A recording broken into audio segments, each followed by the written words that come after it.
And we're live. We are live. That's right, everybody. Welcome to Thursday night. We are a little late. My apologies, of course. Good old traffic tonight. So out of my control, but we are here and welcome one and all to PM in the PM, Pong and Mav in the PM. Today is August the 4th. Yes, that's right. Already in August. Holy cow. Man, but it's crazy. We are on episode 36 already of this show. Ooh, tomorrow night, got a special episode 100 of Xbox Ultimate, but I'll let Mav talk about that a little bit later as well. So big things going on. Big news dropping this week. Nothing like earth shattering again, but we did get a lot of interesting stuff that Mav and I are going to dive into. So thank you all for joining us. We appreciate every single one of you. You all know that. But before we get down to business and start talking some good industry news, some exciting stuff out there, let me introduce my co-host, the one, the only, the owner of this channel. That's right. You know him as Mav. Some people know him as Fun Speculation. Whatever you call him, he is a brother from another and one of my best friends. Mav, how the hell are you, brother? How's your week been, man?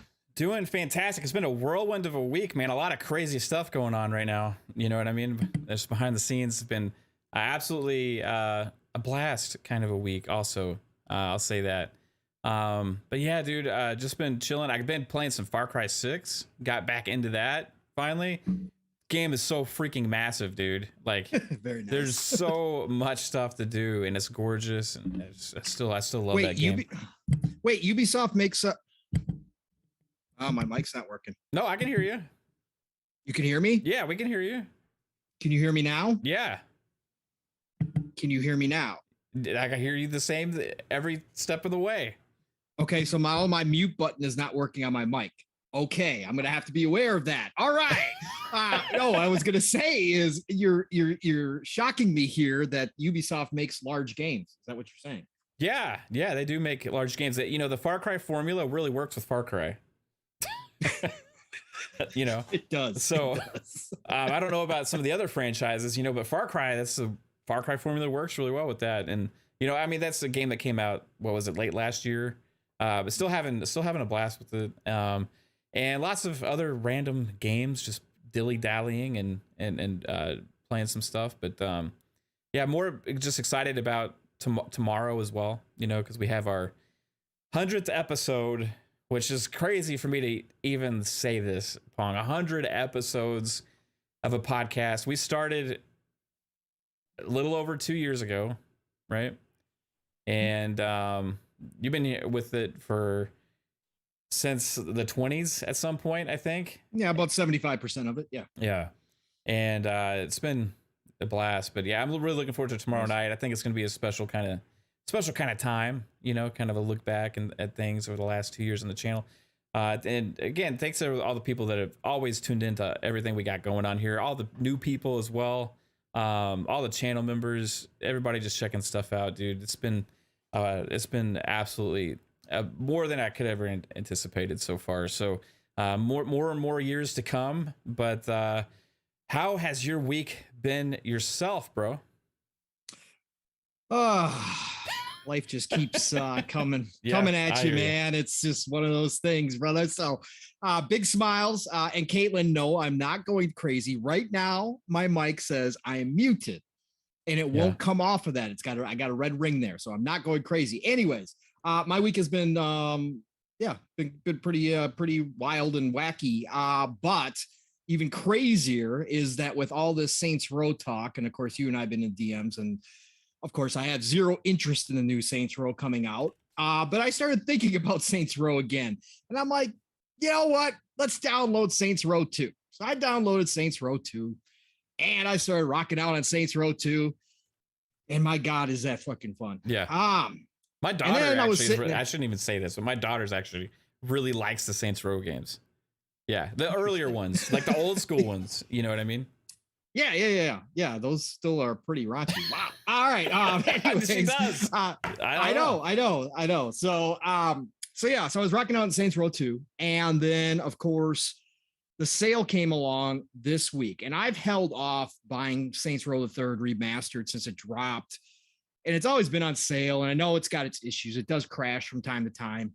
So I've held off on it, and I was thinking about it, and then I saw the new Saints Row. If you buy the big edition, you get the remastered edition with it. So then that held me off some more because I'm like, well, eventually if it gets on sale, after everybody realizes it's not that good anymore, maybe I'll pick it up and I'll just have Saints Row, the third remastered along with it. But then finally this week, they put it back on sale. They got a Saints Row sale going on Xbox right now.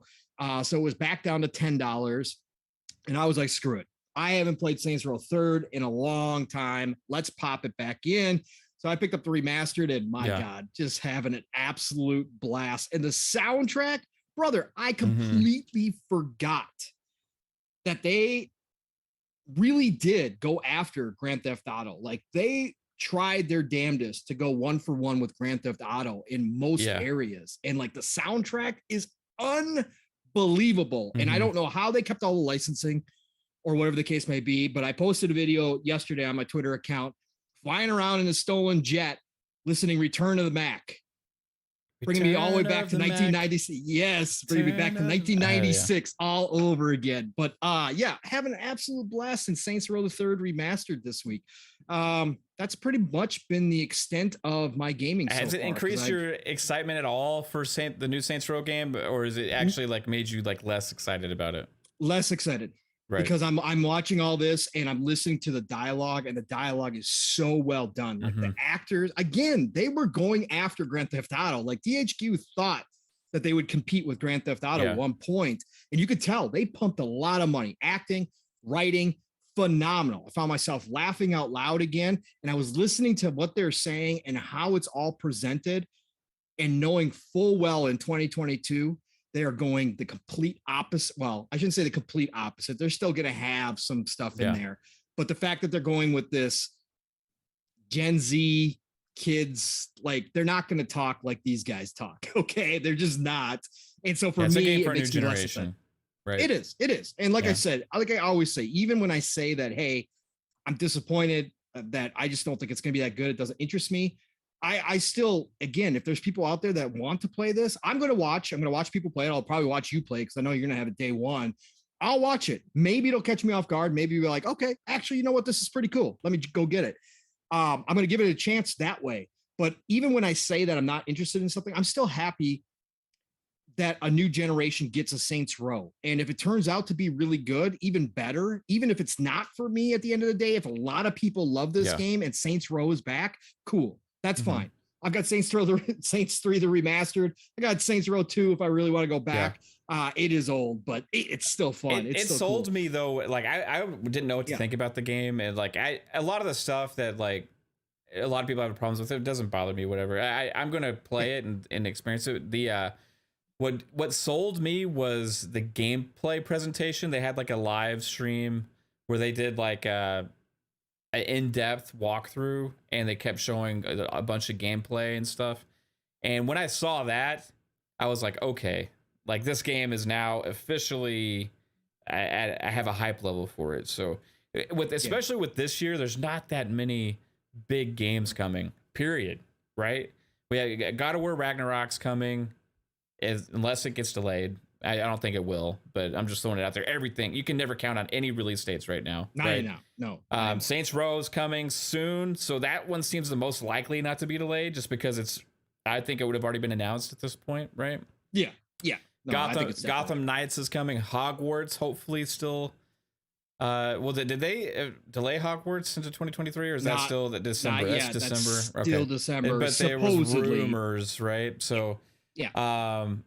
There's just not a lot of those big games releasing this year, period. You know what I mean? So I think Saints Row could be like a refreshing thing, especially when we haven't had a new GTA in so damn long. You know what I mean? I think it's going to be dependent on how good they do with like the city, and you know how many different things there are to do, and is it just relying on like ridiculous explosions and gameplay mechanics, or is it actually fully fleshed out story and all of that, right? So if they accomplish both, then they could have a surprise hit on their hands. If they don't, then it could be a huge massive failure, right? So we'll see either way. But I'm definitely looking forward to it. Yeah, no, and this, again, to your point, there isn't a lot of big games. It's like the perfect year to have this coming out. Not that they knew that was going to happen, that all these games are going to get pushed, but the fact that that it has happened this way, they do have an opportunity. That if they, like you said, if the presentation is great, the world is great, it really could surprise a lot of people, and there's going to be a lot of people looking for something to jump into. For me, I'm going to have all my JRPGs, man. This is going to be a JRPG heavy winter for me. Persona, Soul Hackers 2, Dialfield Chronicle. My God, man. And then you throw in, again, I'm back on the hype train for Midnight Suns. So I'm going to have Midnight Suns. Man, it's going to be single player heaven for me this year. I'm really glad Persona is coming to Game Pass, right? Yeah, I'm really glad because I already bought that game twice. I know. Because on PS4 I bought it, then I bought the Royal Edition or whatever. And, I just did not, I was like, if they ever come out to Xbox, I mean, I have to get it again. You know what I mean? I have it on Xbox because that's where I really want to play my games, right? But luckily, the Xbox Game Pass gods delivered that game into Game Pass, so I will be able to enjoy it. I'm curious what your take's going to be. I have never finished it, Pong. Yeah, I've gotten to like certain points in the game, and I kind of stopped playing. But turn-based RPG fans, it's super solid, like with the mechanics and everything, the story stuff. There's a little bit too much school things there for me. It's like school Persona, simulator, baby. You know what I mean? But like, it is what it is. Well, I love Golden, so Golden's my favorite Persona so far. So I only imagine that I'm going to love this one too. Yeah, you this will. One looks crazy. It's really good. It's super good. And Soul Hackers 2 is looking better and better and better. Like what they're going for with that game, it's going to be different. And I think that might want to catch you off guard too, Mav, because I saw an interview today that they took inspiration from John Wick. They took inspiration from a lot of different places as far as the action goes. And again, this was a niche title that was only Soul Hackers 1 was only on 3DS. Right. So hardly anybody played it. So this is going to be basically a brand new franchise, and they know that hardly anybody played the first one. So they're going to do a lot to introduce characters to get you into the story with Soul Hackers 2, and it's looking phenomenal. Characters just look awesome. So, you remember when people said that like Microsoft Sega partnership was only about the cloud? Yes, sir. Yeah, I remember us talking about it and saying, nah, it's gonna mean some more things. It might crack open the door. And it's funny, you got Atlas games going there into Game Pass day one, on the console, on Xbox ecosystem at least. Soul Hackers is a brand new game also, right? So Soul Hackers 2, and then you also have Humankind. You got 2 Point Campus, you had Total War Warhammer 3 hit Game Pass day one on PC. Then you have Three Kingdoms also hitting Game Pass day one on PC, or not day one. I think the game's been out for a while, but coming to Game Pass on PC. So there's been a lot of Sega stuff happened since they've announced that Cloud Super Game Initiative partnership, right? That we kind of alluded to. Hey, this is about a partnership, and there's a give and take with that, and they're on the same page, and they have equal goals, and they believe in each other's, and that means believing in the subscription service, right? And it's kind of come full circle to seeing this and how they're treating that. Now, not everything is coming to Game Pass day one. Company Heroes 3, come on, let's go. Right. Then you have things like the new Sonic game and stuff like that has not been announced for that either, but that's still a substantial amount from one publisher. In the course of 1 year, right? So that's pretty freaking impressive, if you ask me. So shout out to Sarah Bond. That's a Sarah Bond deal, right?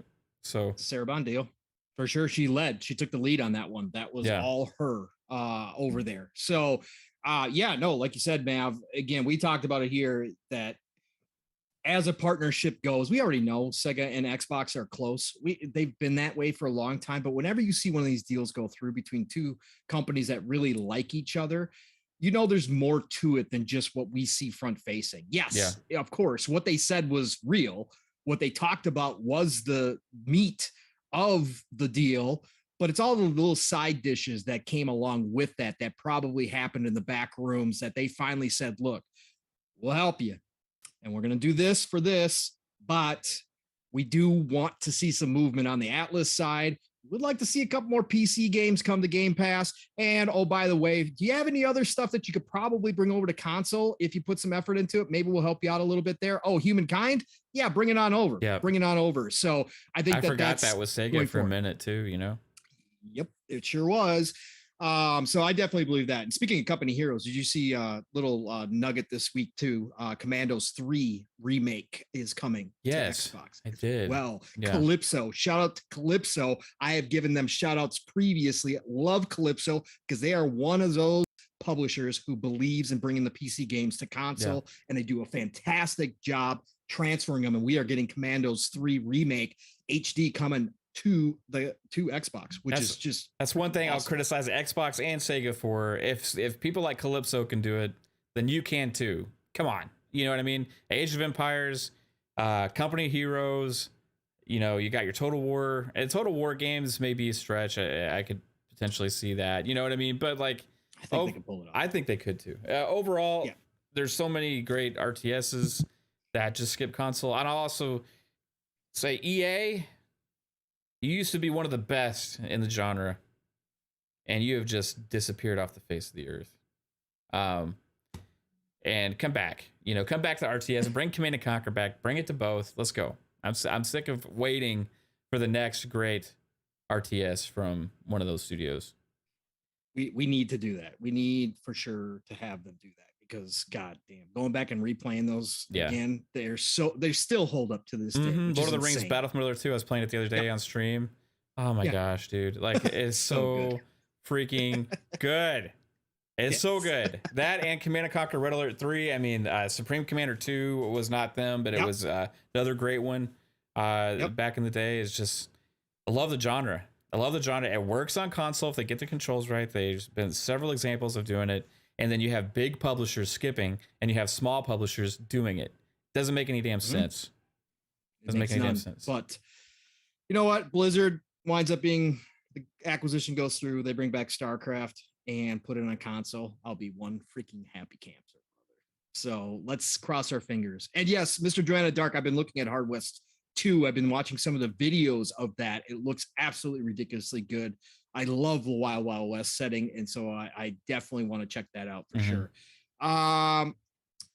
Mav, let's see who's in the chat because we got a lot of great people. We got Siki in the chat. Mr. Joanna Dark hit us with the $4.99 super chat. Thank you, brother. Hello, gentlemen. I would love to see Sega Classic titles in Xbox Game Pass. There are some great JRPGs stuck in limbo. Also, you guys should try Hard West 2. Yes, sir. Yeah. I agree wholeheartedly. Mav and I are on that train again after this acquisition is done, after they have some time assimilating to Microsoft. If they went ahead and put the ring on Sega's finger and made them Xbox East, I would be all freaking Skies of Arcadia, anybody? Yes, sir. Oh, man. Oh, it'd be so good. Talos Ray always hanging out with us. Thank you. Brother, Psychonauts dropping on into the chat. Good to see you, brother. Lord, Master Jasper, actually, guy is in here as well. Shizno Elite, back to his normal name again, sir. Thank you. I know you as Shizno. I met you as Shizno, so it's good to see you. As always, who else? Got Marlesco, brother. Great to see you, my friend. Tarquin Byrne, awesome to see you jumping in here from the UK. We appreciate you, especially our worldwide viewers. It's amazing. This community. That's one of the best parts about this community is the people across the globe, Australia, UK. They're all in here. Hopefully someday we start seeing some Eastern folks in here as well, if there's not already. I grew up as an ignorant ass American, didn't really know anything about international countries. I'm horrible at geography. I can't point to where any of these European countries are on a damn map or anything like that. But you know what? I realized. Yes, it is. Yeah. Well, it's also my fault for not paying attention either. But you know what I realized, like, especially getting to know so many people from different countries and stuff like this since we've been doing this show and social media and stuff, but especially since with the community and people in chat, everybody's so similar, man.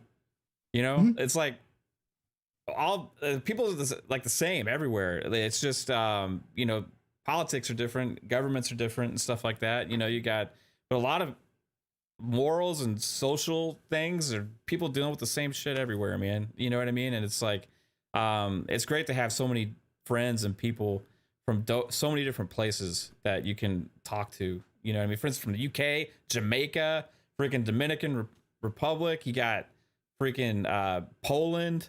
I mean, it's just absolutely all over the place, man. It's absolutely amazing. You're blowing my mind. Are you saying that we're all humans, Mav? Yes, yes, we are. God. You know what I mean? Mind blowing right now. It's crazy.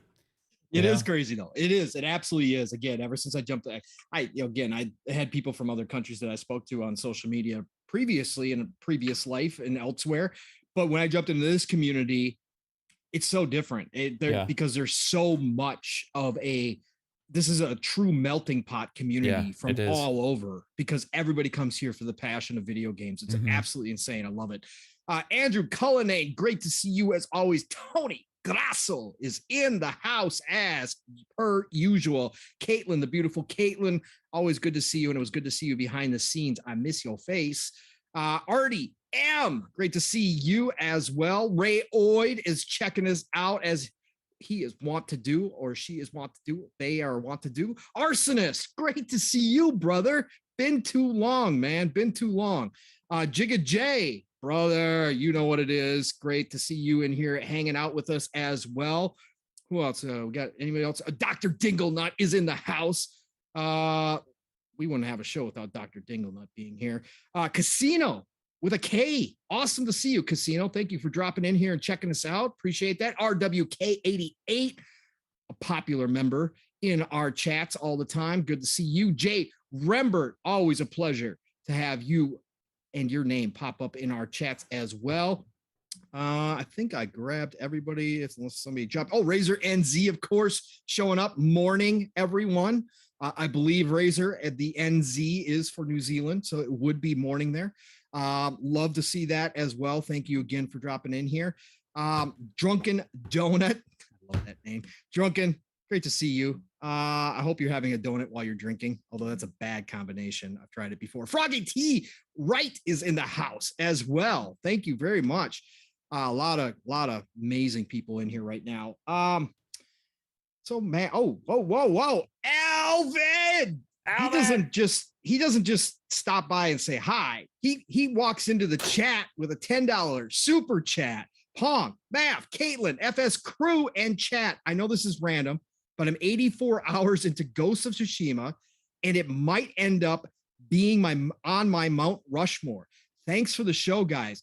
Listen, that is one of two games right now that I truly wish I had a PS5 for. There is a game that speaks to me. Have you played Ghost yet on your PS5, Mav? Which Ghost one? Tsushima. Oh, yeah, I played like 5 minutes on the PS5. I played most of it on the PS4, right? Oh, you did? Okay, yeah. So you were rocking on the PS4. Yeah, okay, I played, it was my game of the year for, was it 2019 is that it came out, or 2020? Right? Yeah, I don't remember. Whatever year it came out, it was like my it was 2020, game of the year for that year for sure. But I lost my progress somehow when I got my PS5 and stuff, so I dabbled back in with the with the upgrade, and it's absolutely smooth as butter. What an accomplishment on that game. Yeah, it looks absolutely amazing. It's been one of the things, because I got rid of my PS4 prior to it coming out, or right when it came out. I can't remember for sure.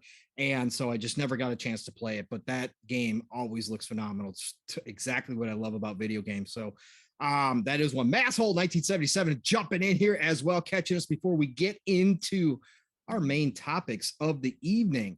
So, Mav, obviously, Kaitlin created a nice, beautiful thumbnail, as always, for us, talking about the family plan. Should we start with the main topic, sir, or should we hit some of the older ones? Because that kind of popped up today out of nowhere. Well, so, I mean, I don't know. You lead the way. What do you feel like talking about the most, Ponxel? Oh boy. Well, let's hit a small one now. Let's do some speculate. Let's do a little bit of speculation. Speculating's always fun. It's always fun to do Speculation Town. Mav and I love it, obviously. He named his channel Fun Speculation. Yeah. So we are co-mayors along with Boom. So Jeff Grub, our good buddy Jeff Grub, and this can be a short topic because we've talked about this in passing before, and we've touched on different things. But Jeff Grub this week, of course, he is now a part of Giant Bomb, and doing really well over there. And he still has his regular show, and he still drops the rumors like he always has. And let's see, last week he dropped a rumor that EA was working on a new Marvel game.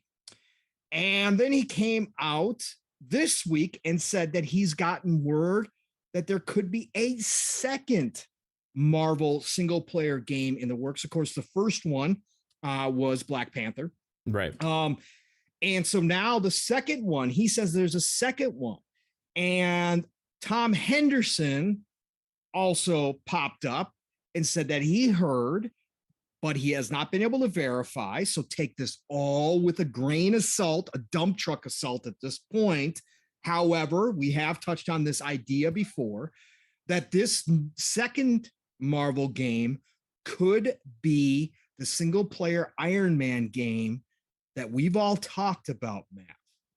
And the reason why we talked about EA doing an Iron Man game was because they had another game, some that a lot of people probably have heard of. Some people are still upset that they never finished it, and that they just dropped it like a bad habit, as EAs want to do. And of course, that game is Anthem.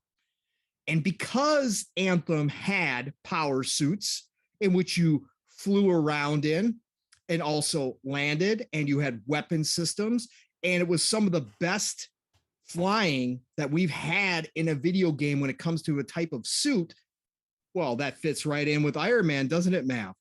Brother, what do you think about this latest rumor, man? It'd be sick.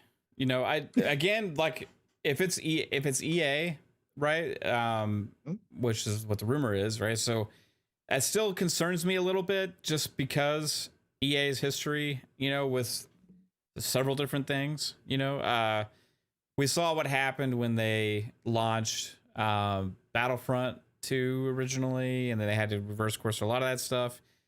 We've seen them abandon games like Anthem. We see what's going on now with Battlefield 2042, even though I've always had fun with it. You've always had fun with it. The game's better now. Still, they have not. They're already ready, kind of moving on from that in a big way, from what we've heard, with like kind of like a smaller team doing the content for it now as what was originally planned. Because guess what? Not many people bought the game as they were anticipating. So there's certain things that concern me, but I'm going to give them the benefit of the doubt, right? This is too big for them to screw up, especially the Black Panther, right? If they screw up the Black Panther, nobody will forgive them. No. That is, you can't mess that up. That game and that franchise, that IP is way too important right now, right? It is it means a lot to a lot of people. You know what I mean? So you just can't afford to screw that up. Some people will say it's just a video game, right? But they're taking on a certain responsibility with the Black Panther game, in my opinion. You know what I mean? And they can't afford to screw that up. Now, if you are invested at this point and you're like, okay, we're going to go for this, we're going to give it the same level of respect that we gave to Respawn when they were making the Jedi Fallen Order game, right? And with creative freedom, allowing the single player stuff, you're going to allow them to use what they want to make the game as well. All of these aspects come into play here, right? If that is the course that they are taking, then there's reason to be extremely excited. And if that's also the case, it leads me to be more excited about potentially EA's direction as well, right? Because EA in the past had made a lot of those mistakes, but maybe they're playing, you know, both sides. You know, they got the Uber monetization stuff, right, with the Ultimate Teams and things like that with the sports games. They got their screw ups in the past with, you know, trying to make these live service type games that didn't really work out. They've abandoned things, but then you have your Jedi Fallen Orders and you have news like this, right? So maybe, just maybe, this is another step in that right direction. And they can't afford, I think, even with a relationship with Disney to kind of screw this up as well. So there's a certain level of responsibility even comes with doing a licensed game like this. It's not like back in the old days with those crappy licensed games they did, even though Disney seems like they're handing out these things like candy right now.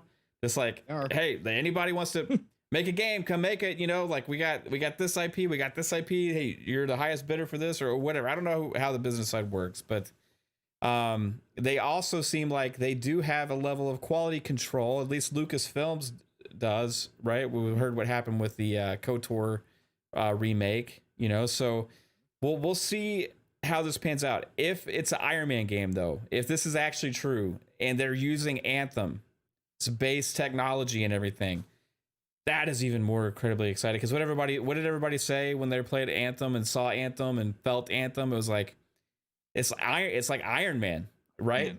And it felt like it controlled like it, and you could just imagine them doing that as an Iron Man game and the possibilities. Because guess what? Anthem was a beautiful game, right? Oh, incredible. The controls were fantastic, right? One of the best iterations of that kind of control system I've ever seen, where you go from flight to land and combat, like aerial combat and all these different things. They nailed that aspect. And if you could take that concept, flip it, and take it into an Iron Man game, then I got tons of ideas. You start thinking, okay, what if they do co-op and they allow War Machine in there, right? You go 2-player co-op game, got Iron Man and War Machine. Let's say, you got this game where you start off with kind of an origin story, and then you go and you're kind of building your suits, finding stuff out there, trying to get better and better, and get better technology and all these different things. I could see a lot there that could help a great progression system too, as well. So I'm in my heart, I'm really excited. Still got my guard up just because of EA's history, but I think, like I said, I think it's too important to screw up. And if they're doing Black Panther and this, then that's a new level of commitment from them and a new direction. And that has me just as excited, even as the game itself. Yeah. Where was this commitment when they had the Star Wars license for 10 years? Where was this EA? That's right. Because Zampella had to show them how to do business. And to your point, Matt, they did have more comments this week from EA. It came out in an interview, or EA put out a presser, one of the two. I think EA put out a press or whatever else, talking about how important, because you remember the kerfuffle of their stupid, ill-timed tweet that they put out making fun of single-player games. Yes, yeah. And they had an uproar internally where supposedly people internally, well, there was some that publicly did it on Twitter and said, oh, it's always nice to know that the company you work for doesn't like what you're working on currently, which is a single-player game. That, I don't necessarily personally blame EA for that tweet. I blame whoever's in charge of their social media account, trying to make a joke. It was a trend going on that day, and they were like, "Oh yeah, this is going to be funny." You know what I mean? And it was whatever person did that, because EA, I don't think is like, "Oh, this would be a great thing. I demand you, social media manager, to make this tweet because it's going to be the best thing ever." And then it smacked back in their face. Now, however, they can't just go out there and blame their social media team, because that just makes all of their social media irrelevant at that point. Who hired their social media team? So they got to take the blame, and I think they did at the end of the day come back and say, hey, it was bad or whatever. Yeah. But it was funny to see a lot of the responses from them as well on that. But they did put out something this week where they said that single player games are ultra important to their business model. And we've seen them with different things, like It Takes Two is co-op. It's not single player, but it's definitely in that story based experience. You know what I mean? So they're definitely willing to make those kind of things. They are.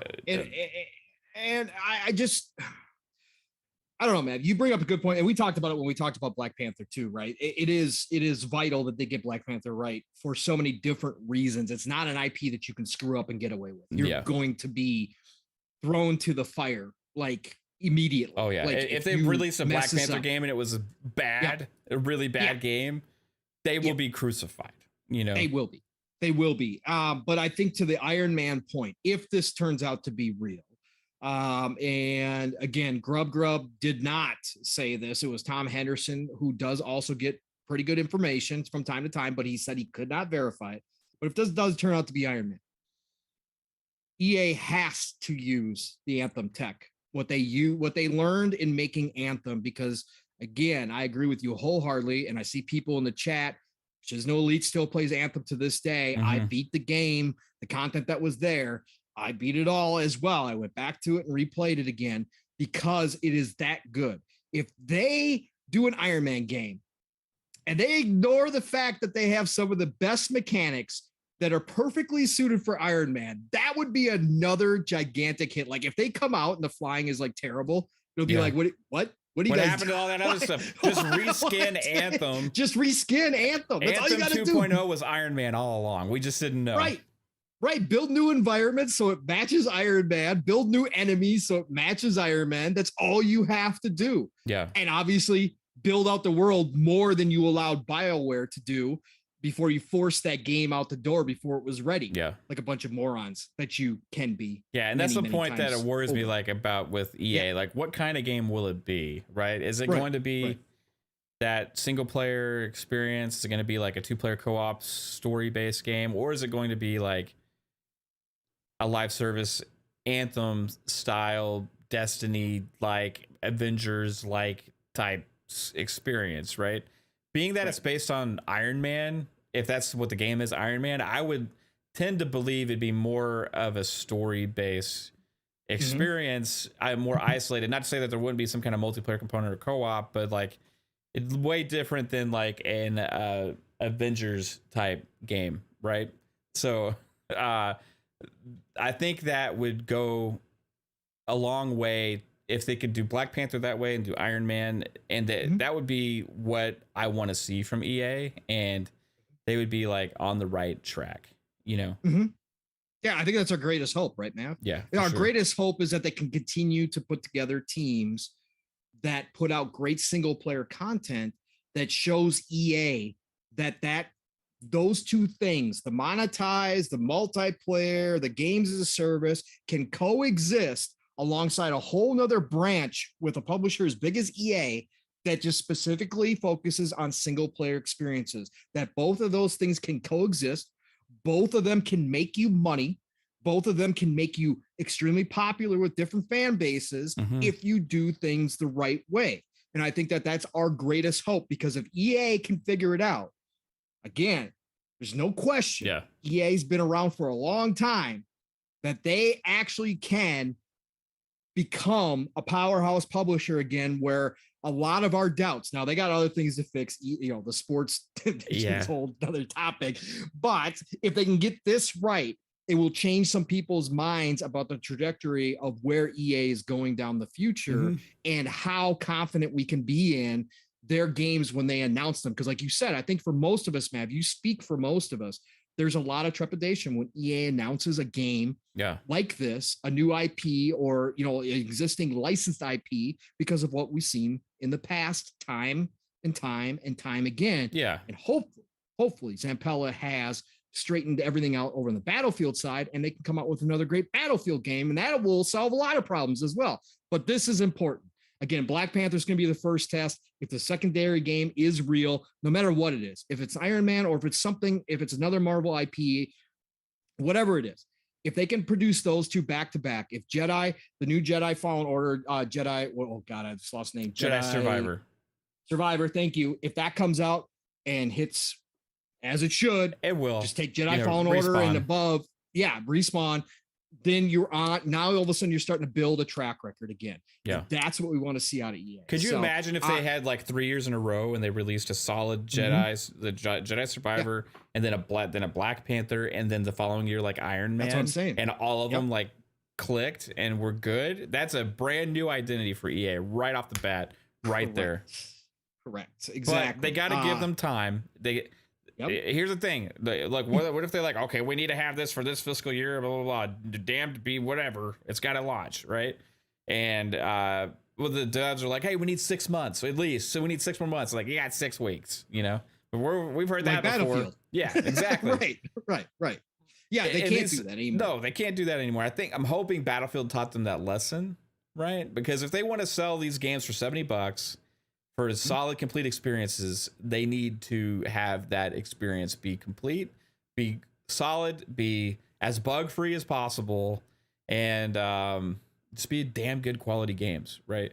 And it, not to say that Jedi Fallen Order didn't have bugs, it definitely had bugs, but I think that was definitely like within a normal acceptance rate for games, right? And it had it was complete, it had a great story, it had great gameplay mechanics. You know, that's the model they need to go forward with their single player style games, right? And as long as they're doing that too, right, then it makes the other disgusting stuff they do more palatable. Because then you can say, well, the disgusting shit is funding the good stuff, right? That we also love. So we'll see. I have high hopes. But yeah. And the other thing with the Jedi Fallen Order is they respected the IP. And that's what they have to get back to, right? Is respecting the IP. They didn't respect Star Wars when they first got that deal, and it showed. And that's when they came out and had Star Wars Battlefront, and it was a mess, right? It was an absolute mess. They had the loot boxes. It was against everything that the IP should have been about, making little kids buy loot boxes to get their favorite Star Wars character as a hero. Now, again, it's not all little kids playing, but at the end of the day, it was the wrong way to go about things, and they got blasted for it. So that's all we want. Good games, respected, respect your devs, give them the time they need to put out good products, and we'll all be happy. You guys got your money makers. You guys got Madden every year. You've got FIFA for this year. You've got your Apex Legends. You guys are rolling in cash. Give your devs on the single player side the time they need to get things right. That's all we're asking. I agree wholeheartedly, Mav. So we got another $4.99 super chat from none other than Mr. Joanna Dark. Again, thank you, sir. Appreciate you. Said, would you guys like to see a Constantine game made by Ninja Theory or a Swamp Thing game made by Radical Entertainment of Prototype? Interesting question. I'll answer first. I'll let you go, Matt. I want Ninja Theory to continue to do what they do, which is create new IP and go whatever direction Ninja Theory wants to. I again, could they make a great Constantine game? Absolutely. Do I love Constantine as a character? Absolutely. There should probably be a video game out about Constantine. But do I want to necessarily take Ninja Theory away from what they're doing and pushing the envelope graphics wise and all that kind of stuff with their original IPs and continuing Senua's story, depending on obviously how Hellblade 2 turns out, which we expect nothing less than a masterpiece. I want them to continue to do what they want to do. As far as Radical Entertainment goes, I think they could take on anything. I'm not a big Swamp Thing guy. So when you say Swamp Thing, it doesn't do much for me. Doesn't tickle your fancy, Pong soul. I would rather see them bring back Prototype if Microsoft and Xbox absolutely do not want to get into the licensed IP sector and they don't want to go spend the money on a Marvel IP. I think you bring back Prototype. I think you redo Prototype from the ground up. Yeah. And I think that you have a semi superhero character right in Prototype. Because if you go back and watch Prototype games are freaking amazing. Yeah, underrated games. And I think that now with current gen stuff, I think they could do a amazing job bringing back Prototype and making it something big again. But could I see them taking on some type of IP, DC, Marvel, doesn't matter, making a superhero game? Of course, absolutely. That's what Prototype basically was at its core. So I definitely could see that for sure. Matt, what do you think about these two? Yeah, Constantine, I would like to throw another hat in the ring there and say Tango Gameworks. I think they could do absolutely awesome with Constantine because of like the supernatural, eerie, like monsters and magic and stuff. I could just really see that working well with Tango. And as far as Radical Entertainment, Swamp Thing game, like I think there's probably a million different superhero games. I would say Spawn would be really cool, right? But other than that, what I would like to see more than anything else is an X-Men game. Like, and that whoever, just somebody just freaking make X-Men. Like, come on. Like, where is it? I think Xbox should do it because they don't have their hat in the ring with any Marvel IP yet. And that's the big daddy. That's the, behemoth. Like that's right now it's not as popular as it used to be just because MCU has not had the X-Men stuff at all, so Avengers and all these things have the limelight, but X-Men will again have the limelight over these others at some point. And if you could get on the ground floor of that, especially knowing how big X-Men is, it just fits too good. You know, you got the obvious thing, you got the X, right? But plus, it's you can do easy co-op multiplayer stuff in there. I would like to throw a hat in the ring with that as well. I don't know what Eidos Montreal is working on right now over there at Embracer Group. I know that it's Crystal Dynamics is the one working on Tomb Raider, right? Correct. And so I don't know what Eidos Montreal is working on since Guardians of the Galaxy, but I could really dig a even more fleshed out Guardians of the Galaxy style game, X-Men. I would dig that. I personally would love that. Guardians of the Galaxy was fantastic. So that would be a request to have. Maybe Mike, you already know that Embracer Group has just said that they are willing to do like partnerships and lease out their devs and stuff like that. They've already kind of said that. So why not do a deal with Eidos Montreal, who's proven themselves now?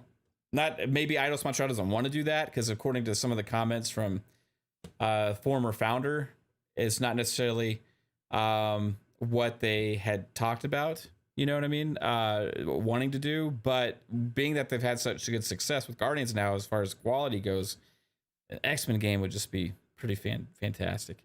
And Gogo Pole said, you know, an X-Men Ultimate Alliance type game, which for sure. I mean, it would work out great. And obviously they've already done it in the past and had great success. So if Raven wanted to do something like that, I'd be all for that as well. So no, absolutely. Yeah, for sure. Do you have anything more? I thought you had something more. No. All right, cool. Okay, well, that turned out to be a little bit bigger topic than I thought. All right, Mav, let's dive into the main one that happened today, and then we'll get to some other stuff that happened a little bit older too. So we got word that Xbox is testing the Game Pass family plan in certain countries now. Now, it's Ireland and Colombia as of this moment, but we've gotten some details. I'm going to read from The Verge here. Verge broke it down pretty good. So Microsoft is starting to test an Xbox Game Pass family plan that will allow subscribers to share their benefits with other people. A preview of the Xbox Game Pass family plan is available in Colombia and Ireland today, and testers will be able to add up to 4 people to their subscription. So the way that I take this, I've seen this broken down a couple different ways, man. This is a total of 5 people. You can add 4 more to your subscription is the way that I'm hearing it. So it's a total of 5 people. Starting today in Colombia, and this is quote, starting today in Colombia and Ireland, Xbox insiders can begin to preview a plan that allows multiple people to share Game Pass Ultimate benefits, explains Tyler Middleater, a senior technical program manager at Microsoft. This makes it even easier to play the best Game Pass games with friends and family across console, PC, and cloud by enabling you to add up to 4 people to your subscription, all with their own unique access to Xbox Game Pass Ultimate games, content, and benefits. Testers in Colombia or Ireland can sign up for an Xbox Insider preview for the new Xbox Game Pass Ultimate plan today in the Microsoft Store. And joining the preview will convert existing time remaining on a plan to a new plan based upon the monetary value of the old membership. So if you have a full month of Ultimate, it will be converted to 18 days of membership on this new plan.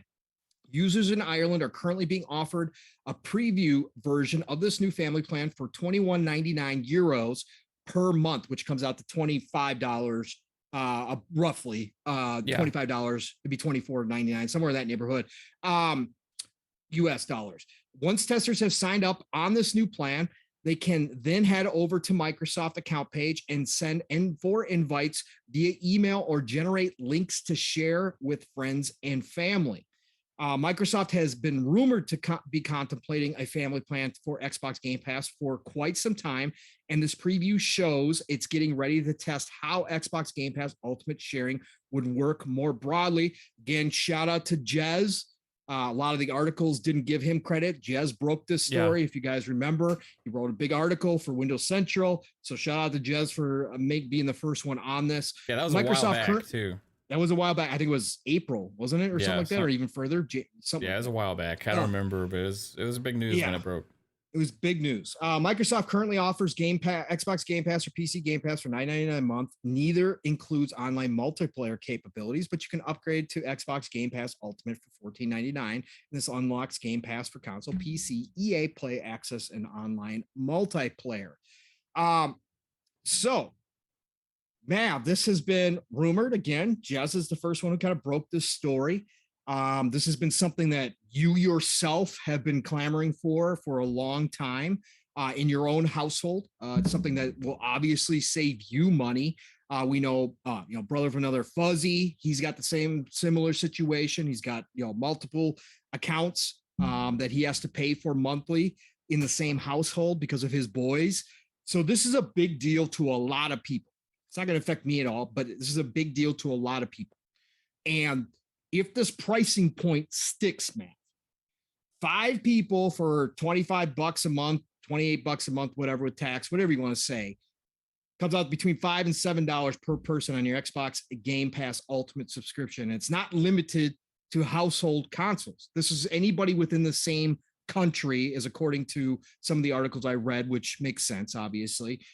But that means that there's going to be a whole lot of family members out there for people that may not be blood related, right? And Microsoft knows this. Xbox knows they don't seem this, like they have a problem with it either. It's pretty crazy. But this price point is much lower than what I guessed it would be at. I don't remember. I think we did 35. I think. Yeah, roughly. 30. Yeah, 35. I think I said. Look, this is huge, man. This is going to be gigantic if this is how they're going to roll it out. What are your thoughts on this, man? Wow. When I saw the price, that was a huge deal, because we were like, that's like the best case scenario, right? There's like in a dream world, that's what it would be. I do have a question, because like the language about the accounts like makes me curious. And I was talking about this with Psycho and DMs earlier, and then they say like add 4 accounts. Does that mean 5 total or just 4 total? That's the way I'm reading 5 total, because it says add up to 4 people to your subscription. Right. So that's what I was thinking. That's 5 total. That means $5 per account, right? Correct. If that's the case, even if it's 4, even if it was 4, that's still an amazing deal. But for me personally, I just look at this like selfishly as like, hey, this is going to be awesome, because people say, oh, you could just game share. Game share works great. And like, if you have a 2 Xbox household, right? Or you have, have one Xbox at your house and you got another friend that has an Xbox at their house or whatever. That works great in that situation. But if you have a family, right? And you have multiple Xboxes in different rooms, okay? And you all play in different places and stuff like we do. The normal game share was not adequate enough to be able to keep us from having to either sometimes buy games twice or also do more than one subscription. In fact, I have 3 subscriptions to Game Pass Ultimate, right? My daughter's gaming all the time between her bedroom and the living room, and sometimes our bedroom. I'm gaming all the time between right here and another room in the house, and then so that's $45 a month. You're spending. $45 a month, right?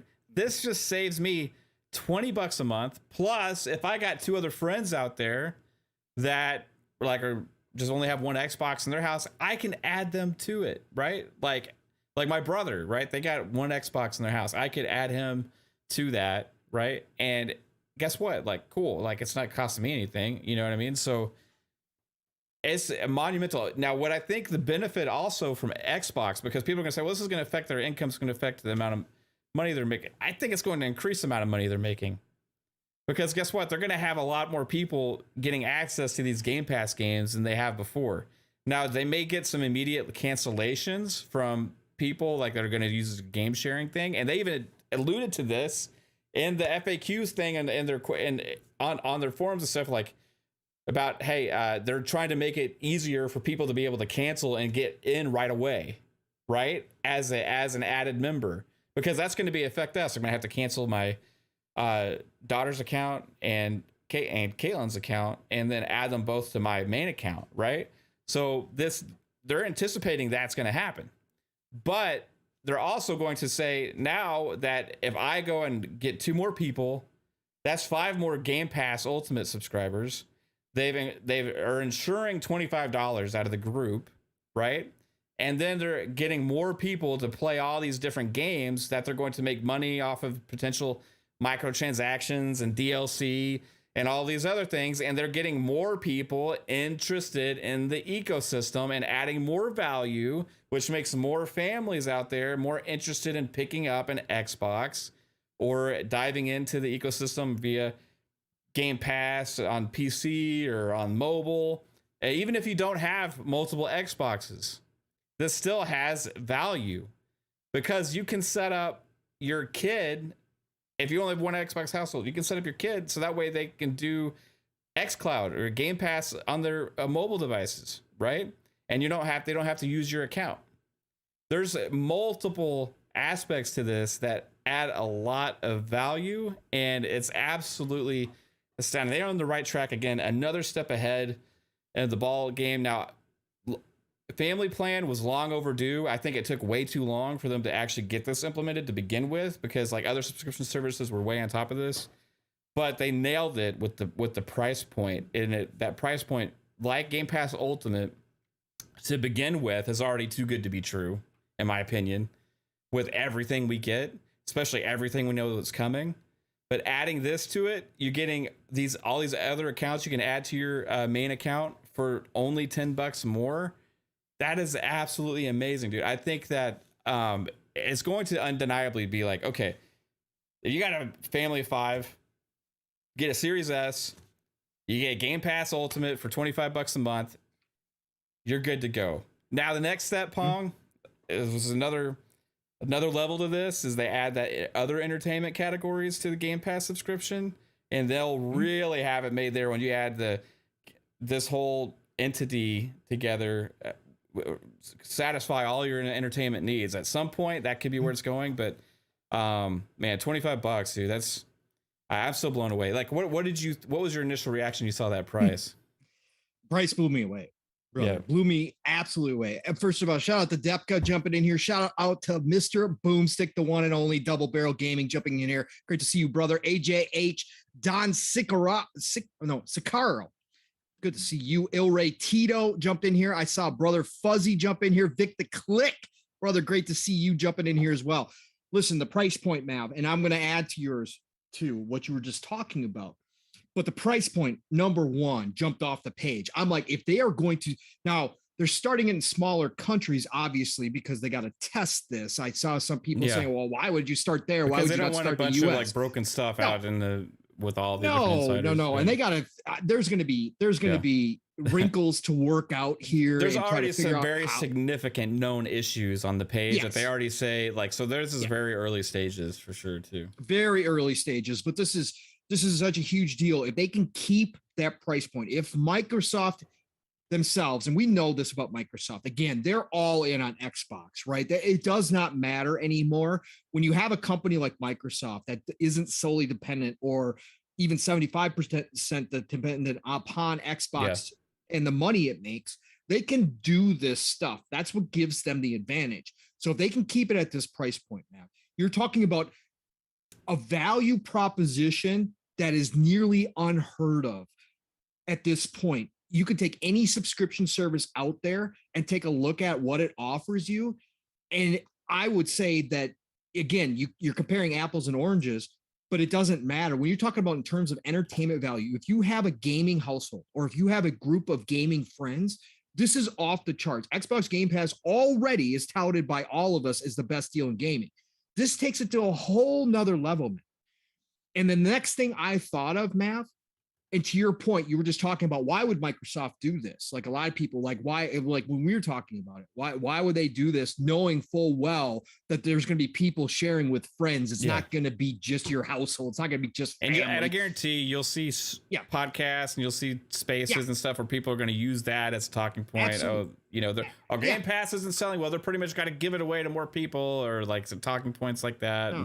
No. It's about bringing more people into the ecosystem. But Mav, the first thing that I jumped to, take this, have it rolled out, have that Activision Blizzard deal go through, all of a sudden Call of Duty is in Game Pass at some point. How much easier is it going to be those groups of friends out there that all get Call of Duty together that might have all been buying it every year over on the Sony PlayStation side? How much easier is it going to be one of those friends to say, you know what? Hey guys, why are we buying Call of Duty every year? 70 bucks a year. Right. 20. Yeah, $70 a year between 5 of us, that's $350. We could jump into Xbox Game Pass, family plan, and we can all get Call of Duty, and it's only going to cost each of us $5 a month. Not only that, and but they get every other game in the service. We get all these other games in the service on top of it. How much easier is it going to be convincing your friends to do that? My God, that's what they're looking at. And at that point, they'll also get crossplay for PC. So if one friend has PC or Xbox, one friend is just like, oh, I'm just gonna play on my mobile, you know, or like xCloud or whatever. It's absolutely insane. I think that's another part to this, Pong. That like, we're focused a lot on the consoles and stuff, but like, really, when you think about the barrier of having to even have a console is becoming less and less, right? I mean, really, you don't even have to have one right now. You can, if you have a great internet connection, you can have decent, like quality gameplay from PC, or you're starting to see it on all the TVs, set top devices and stuff. So with the barrier of having to buy a $300 or $500 box gone, you're just going to see people, they want to even make it easier for people to access the ecosystem instead of having to pay that $15 a month. Now you get like one person, the head of a household, can set it up, and then you're instead of having dad or mom, whatever, like, well, you know, we got to make all these different accounts, and like it's going to cost too much money. It takes that out of the equation. I think it's a necessity now if you really want to reach that amount of gamers that they're really reaching for, right? They're reaching for the billions, you know, like instead of the millions is what their ultimate goal is. They realize how many gamers are out there. They're trying to reach everybody they possibly can, and to keep lowering the bar and keep lowering the access point as much as possible is going to help that. And this is another step towards that for sure. And wait until they get to that $199 magic price point with the Mav, and the parents walk in and they see the $199 and they're like, well, we got 2 kids. They go, we could get them both the $199. And then the salesperson says, yeah, and you guys can get on Game Pass family plan, and it's only going to cost you $25 a month, and all of your Xboxes are going to be covered, and you all can access all the games. You don't have to do any, bro. It's an easy sale. And then looking down the road, these kids can play it on Chromebooks. Right? Yes. That's what can be explained is more people start understanding this. And it's slowly but surely starting to get out there. Other territories in the East that are used to mobile gaming that have been doing this for a long time we're already starting to see the benefit, because that's why we're seeing Xbox pick up, not just in console sales over there, but they're picking up Game Pass users over there as well, because they're all used to it. But as that starts to hit here, as like you said, your daughter already plays a ton on her tablets and stuff. That's the way it works nowadays. And that, again, she saw how to play mobile insanely well before she even played on console. You know, they saw 1 million new people access Fortnite through Xbox just by putting it out there on the cloud. New users too. New users, brand new users, over 1 million in months. It was like 3-4 months. Yeah, they saw over 1 million new users. As this becomes more acceptable, or more of the accepted way to play gaming, and as they continue to increase their xCloud and they get mobile divisions, like they're going to pick up King with this acquisition. Yeah. And so that I think there's a mobile Game Pass coming at some point as well. And we've talked about this on Boom Show before. I think there's a mobile Game Pass, or maybe they just wrap it all up in there.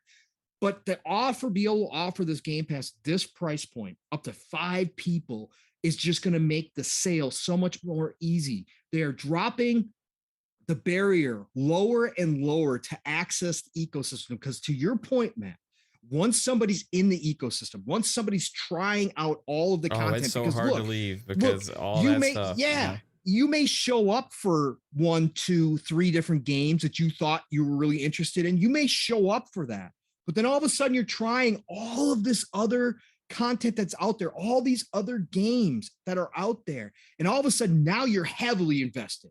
And now you're buying DLC. Now you're buying microtransactions on games that you never thought you would play in a million years. And yet here you are now. And then, like you said, Matt, our dream, our speculation, our ultimate speculation of where Microsoft will eventually get to, which is entering the entertainment market as a whole, whether that's through an acquisition of WB Discovery please or acquire somebody them at else. this point. My God.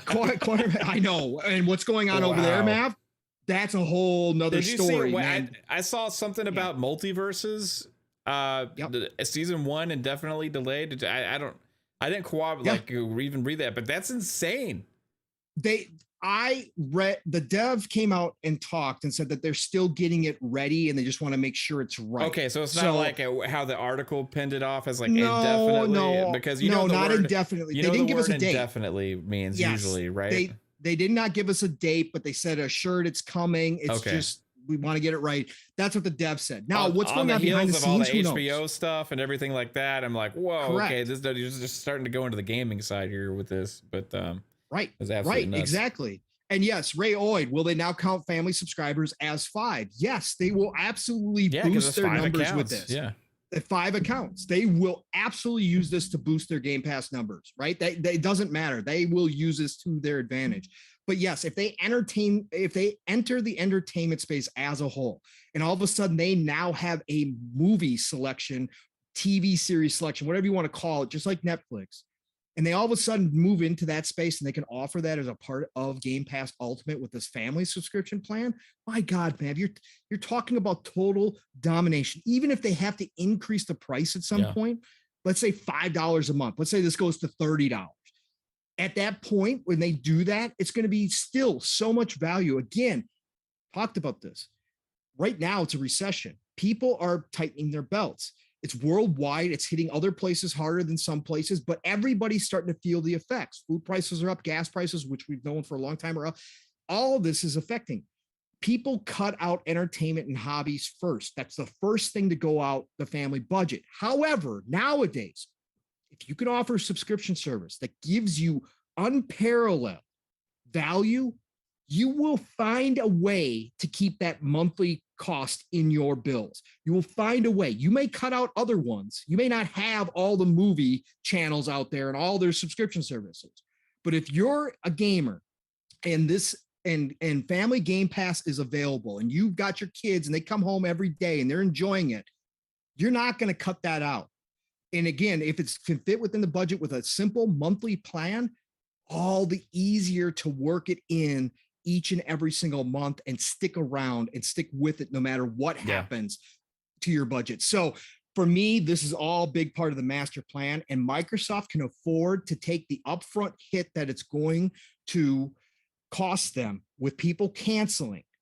It is going to be an upfront hit because they're looking at that big picture map. Again, we talked about it. You just brought it up when your spiel. 2 billion, 3 billion people is the ultimate goal. They are being real about those numbers. Whether they ever get there or not doesn't matter. They'll be losing $20 a month, right? Right. And again, they're willing to take that hit. They can take that hit. It's not going to affect anything for Microsoft.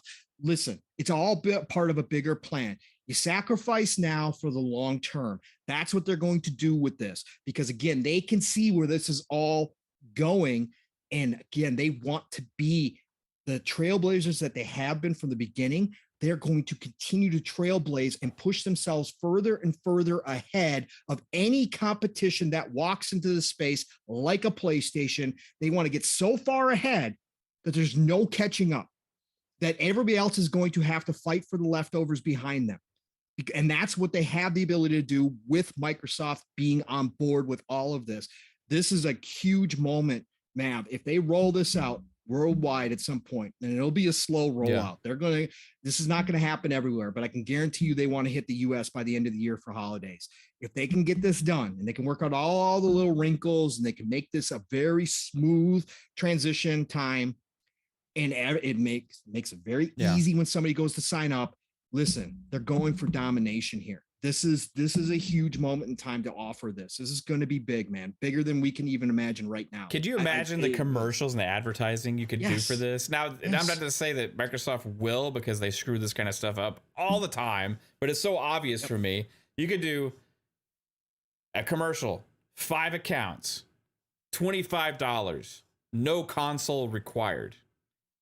Right. Hundreds of games, new releases day one. Then you have a montage of all their 2023 and 2024 games and stuff coming up. Call of Duty. Yeah, Call of Duty, Diablo 4. I mean, Starfield. I mean, you just blow people's minds with all these games that people are already anticipating and excited for. Play them all right? for one monthly price. Then you throw the Riot Games montage up there and be like, PC included, mobile included, and then also Series S on sale this holiday, $250. If you can hit the $200, that'd be even insane. Series X, the most powerful console in gaming, jump in. Yep. If they, absolutely, I mean, dude, you could just like you could have the most epic like value proposition in one commercial that you've ever seen before, if they just fucking did it right. And I think, I think they could. You know, we'll see if they do, but it's just on a silver platter. If they roll this out, like you said, they get this out this holiday, and they do actually have a great value on the Series S as well, which is easily obtainable. They're readily available right now. You can just go on Amazon, you can go to Walmart, wherever. You can get a Series S for right now $300. A lot of times they're on sale for $279. Mav, not to cut you off, but there was other news. Was it this week or last week? About over the weekend? The improvements? Verizon. No, Verizon. Oh, yeah, Verizon. Yeah, you're going to be able to add it to your plan. If you're a Verizon customer, you can just go ahead and add one to your plan and get a console, Mav, and add it to your phone bill. I remember that. Yeah, it's insane, dude. Like, I remember, like, last year I discovered, or 2 years ago, I discovered you could actually buy games with your Verizon account on the storefront. I've done that a few times. You're, like, a little bit tight that month, and it's like, I'll pay for it later. You know what? Screw it. I'll pay for it when the bills due, you know? But yeah, you're getting a whole freaking console with that too, with all access too. So it's not like it's going to kill you. You know what I mean? No, it's not. And it just goes on your phone bill. Again, it's so easy. The world is so different now. I'm so jealous of 19-year-olds now, like 18, 19-year-olds, man. Bro, you know how like the cost was so high for us back then when you don't have any damn money. You know, I was sitting there taking bags of games to GameStop to be able to buy one game. You know what I mean? Yeah. Like, please, this game, I have to have this game. I have no money whatsoever, and I just need it. I'm willing to sell a kidney right now to freaking play this game, whatever I got to do, you know? And now it's like, oh my gosh, the barrier is so freaking low. It's insane, dude. Like, anybody pretty much can afford the game right now. You know what I mean? Like, and it's an amazing thing, and it's only going to get better. That's the crazier thing. Yeah, and Microsoft is doing this. I mean, again, there is a bigger plan. They're not stupid. They're not doing this out of the generosity of their hearts in any way, shape, or form. This is a business move. Yeah, they want to have the trifecta. They want to have the cloud infrastructure that it's controlled on. They want to have the App Store on lockdown, and they also want to have the merchandise to purchase. So, you know what I mean? The entertainment to be consumed, right? So that's not, they know what they're doing, right? But if I benefit from it, I don't care. I'm looking at it from my perspective, you know. What do I care about Microsoft money? What do I care? No, I don't care. I don't care at all. If they're giving me the most value, that's where I'm going to be. And more people are starting to think that way in this pandemic. I mean, people don't like paying $70 for games as much as people thought they would. A small selection of people do, man. A small selection will go to their graves claiming that they got their premium games and they paid for them and they were happy every single time they forked over. I've seen a lot of negative downturn on sales of software sales of companies that have been launching games at $70. Yep. Big time titles too. And to our point too, Mav, just to throw this in there as well. I don't know if you saw this earlier today. Michael Patrick, been on RDX, been around for as long as I can remember, talking video games and investment and all that kind of stuff. Yeah, back in the game trailer days, I remember. Some people hate him. He's certainly made some bold predictions. That have not panned out. Yeah. But there's no doubt that this man is still involved and this man is still around. He predicted, Matt. He predicted, I think it came out today, predicted that if this acquisition does go through, and again, he was one saying that he didn't think the acquisition would go through. He now is on board saying the acquisition will go through. And he says once Call of Duty shows up into Game Pass, he is predicting 100 million subscribers for Xbox by the end of this generation. Wow. 100 million, Mav. Yeah, I mean, wouldn't surprise me. But I mean, you talk about it's not just Call of Duty effect there too. I mean, you're talking about that's a huge component, but you're also talking about all the other things, you know, that and are you're talking going about in this. There. Yeah, $25 Game Pass family plan is going to shoot them through the roof. Again, it's going to be crazy. Listen, huge day, huge news. This was a big moment. Again, we'll see how fast it rolls out. See how fast they can get it up to speed, how easy they can make it, because that's always important when you introduce something like this. How easy is it going to be for people to actually grasp this concept, add their family and friends to this plan, because all that's important nowadays. And it needs to be done in a very, very user-friendly way, right? Yes. You don't need. They need to do it where you don't have to log on the website and change a bunch of things and like send special email invite codes out and stuff. You just need to be able to like send the add the gamer tag or something. You know what I mean? And there's all this stuff that we don't think about, Matt. What if one of your buddies does something and all of a sudden they mess up and your whole Game Pass family plan is canceled? Or banned. Yeah, they do something toxic. You know what I'm saying? Right. Yeah, something toxic. Right. There's all that comes involved on the back end side of stuff that you just don't think about. That could be a possible tripping spot. Be careful who you give your subscriptions to, people. Yeah, exactly. But yeah, no, great day for Xbox again. I can't wait to see them get this. You don't want to let Dick Pick Jerry get one of your family plan accounts. No, be careful. Be very, very careful. Oh, man, that was awesome. Wow. Oh, Mav, where should we go next? Let's do some more big news, Mav. More is big this going to have something to do with Ubisoft?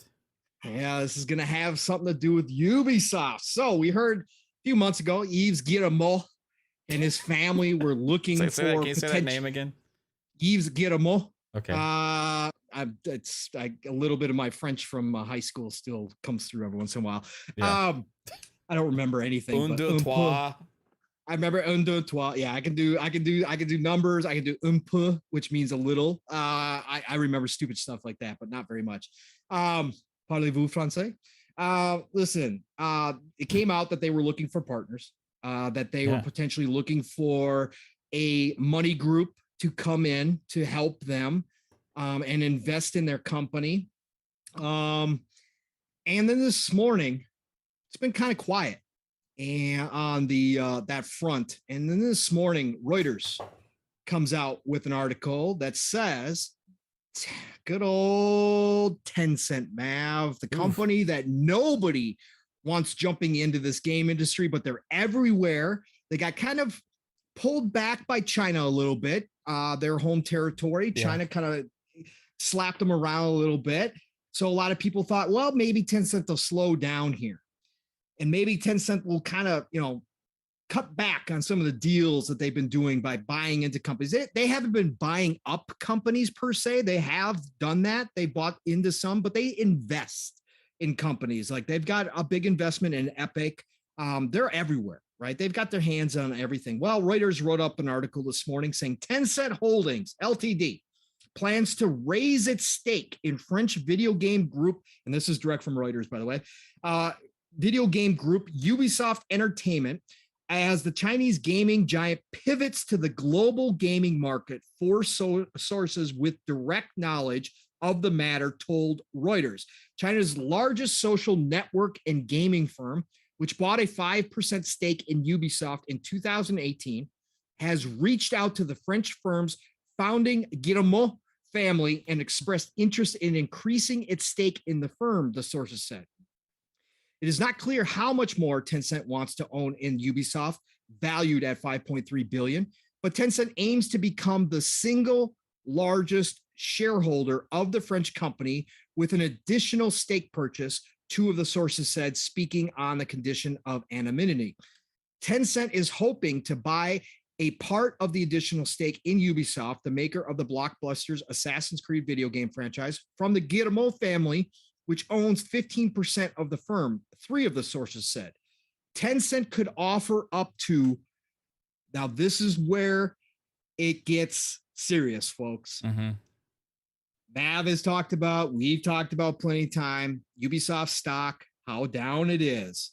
I think it's trading at It's a little over like 40. It's like a third of what it was. It may be even more than that now. Maybe more than a third of what it was. Tencent could offer up to 100 euros, which comes out to $101.84 currently per share to acquire the additional stake, two of the sources with knowledge of the internal discussion said. It paid 66 euros per share for the 5% stake in 2018. Details of the deal are not yet finalized and are subject to change, the sources said. Ubisoft shares surged 21% after the Reuters report at 10:08 GMT and were set for their biggest daily rise since 2004. Shares in the Guillemot Corp, the holding company in which the Guillemot family owns the majority of shareholding, were trading up 10.3%. And were set for their biggest daily jump since January. Tencent will also seek to acquire shares from public shareholders of Ubisoft, two of the sources said, in a bid to boost its ownership and become the single largest shareholder. About 80% of the French firm's shares are owned by public shareholders, according to the latest annual report. All the sources declined to be named as they are not authorized to speak to the media. Tencent and Ubisoft both declined to comment. Representatives of the Guillemot family could not be immediately reached for comment. The planned stake purchase, Tencent's latest major foreign deal since a regulatory crackdown in late 2020, will help it offset the pressures in the domestic gaming market. China's video games market, the world's largest, has become fiercely competitive. Quote, Tencent is very determined to nail down the deal as Ubisoft is such an important strategic asset for Tencent, one of the people said. At the top end of 100 euros per share, Tencent's offer will be a premium of 127% to the stock's 44 euros average price over the past 3 months and is close to its historical price ceiling at 108 euros in 2018. Tencent has submitted to the Guillemot family a term sheet, a non-binding offer describing the basic terms and conditions of an investment with a price way above, quote unquote, the company's current price to ward off any potential competition, one of the sources said. The aggressive offer comes as global gaming powerhouses have been rushing to snap up quality independent game makers in recent years, which are in a scarcity, two of the sources said. Tencent's senior executives flew to France in May to meet the Guillemot family about the purchase, two of the people said. Article goes on to talk about the pressures in China. Chinese government, like I said, slapped them around a little bit. So they are obviously not pulling back, Mav. They are, in fact, going to try to expand outside of China, which is the greatest fear. It's something that Phil Spencer himself has brought up. He's worried about companies that don't understand the industry as a whole, don't have a history in the industry coming in. Now, he mentioned, obviously, the Amazons of the world, the Apples, Googles, etc. But obviously, Tencent's one of those. They may be a gaming company. They may have started in gaming and social media, but they haven't been around. They don't have the history in the world market like, you know, the ones that we know, Xbox, Sony, Nintendo, etc. And nobody knows what they actually want to do here. Like sometimes they seem to just invest in companies and they kind of just are quiet. They don't do anything. They just invest. They don't have majority stakes, but they easily have the funds. Again, don't forget, people, they are the #1 gaming company in the world in terms of revenue. So they obviously have the financial means to become a majority player. And that's exactly what they're doing here, Mav. Trying to become the majority stakeholder in Ubisoft, which would technically give them control of Ubisoft. What are your thoughts, brother? Yeah. It's interesting. Tencent is a company I never know. I mean, it's like bad, stay out. I never really see like what exactly they're doing. You know what I mean? So it's like, it's hard to really know what the plan is for this, other than I feel like this would be them owning the higher more shares than anybody else, right? Which I think would be, I don't know if that's a first out of American game publishers, or not American, but Western game publishers, right? it'd be interesting to see what happens if this happens. Now, I'm surprised too that ENIGMA, is that good? I'd be interesting to see what their thought is. I mean, they've been like trying to stay away from hostile takeovers and stuff like that for a long time. Their stocks are down big time, right? They the high market cap for them was 12.47 billion in 2021. They had in 2018 it was 12.4. In 2020 they dipped down to 7. They rose back up to 12.47. So they can definitely have highs and lows, right? But this has like been significantly low. But today they had a nice big jump, right? Because of this news. So it seems like people like in the financial world are kind of high on this move, right? If that happens. But I am curious what that means for Ubisoft. Not to say that I'm extremely pleased with Ubisoft's direction at all, period, right now to begin with. So is it going to get worse? Is it going to get better? I don't know, right? Like, it's a lot of up in the air stuff. I don't think that the Ease family is doing a great job, period, themselves. So if somebody else is making the decisions or has more of an influence, might be a good thing. I just wish it wasn't Tencent. You know what I mean? Like, I wish it was somebody like a Microsoft or any like somebody that is in the gaming space and the not to say that Tencent isn't. I don't know, man. It's like I don't want to say like, oh, they can't, they're evil, horrible company. Like people say they are. I personally, I'm just going to be honest. I'm naive. I don't 100% know why, other than the fact that it's a Chinese company. You know what I mean? And I know a lot of people don't like that. But I don't know enough from their other influences in the gaming industry of the companies that they've invested in to know what the detriment was to those companies, right? And to know exactly what their motives are. You know what I mean? And it seems like they're all over the place. You're right with these investments. You know, they make like an investment in Epic, or they make an investment in this, make an investment in that, and they're just like kind of buying up stock in all these different game companies across the board. So I'm just nervous about what it means when they do the majority over anybody else. You know, not to say that it's not like they're 51%, right? It's not like they'd own Ubisoft. You know what I mean? But they would have way more influence than anybody else would when it comes to, you know, the meetings and stuff like that. So it's just up in the air, man. I don't know. I hope somebody else comes to play, because I mean they're willing to pay though. I mean that's like over double what they're worth per share right now. Yeah. Right. You're talking about Microsoft was generous with Activision Blizzard. Yeah. This is beyond generous. But it's different because it's only a smaller amount of shares as opposed to like the whole thing, right? The whole thing, right? Right. So like they can afford to be more generous for a section, right? It seems like if the Guillermo's whatever owned 15% and they own 5 right now, they would need to own more than them, right? So they would need to own 8, and then the Guillermo's would own 7, right? That would be probably potentially what they'd be buying up. So I don't know how they would make that happen, right? Well, they would have to. I don't know. I don't know who all they'd buy it from. I'm guessing the family, right? The Guillermo family. So they would have. Well, they to said make that the they were deal. going to look to the public as well. They would buy some from the public and some direct from the family. So they would lower the family's position, and then they would buy just. So what do you say? Maybe Maybe the family get down to like 10% or whatever, and then maybe they get it like at 11 or something like that. Who knows? You know what I mean? But like, it's a company that owned by that many different. It's like, I don't know. Ubisoft is just a shit show at this point for me, dude. I don't know what to think about them anymore, period. It's just disheartening. It's a company that I so loved, like all their franchises, Clancy games. Let's talk about Far Cry today, you know, about how much I love that game. And I don't know if I'll ever see a game like that from them again. Right. That's why I was so high on it to begin with when it was coming out. I was like, people stop hating on this because this is a Far Cry game. It's what it's supposed to be. And we don't have a lot more of this. Instead, all of this Ubisoft announcements like mobile games and free-to-play live service games and all these different things. And it's like we're poo-pooing on the one traditional big single-player game that they have.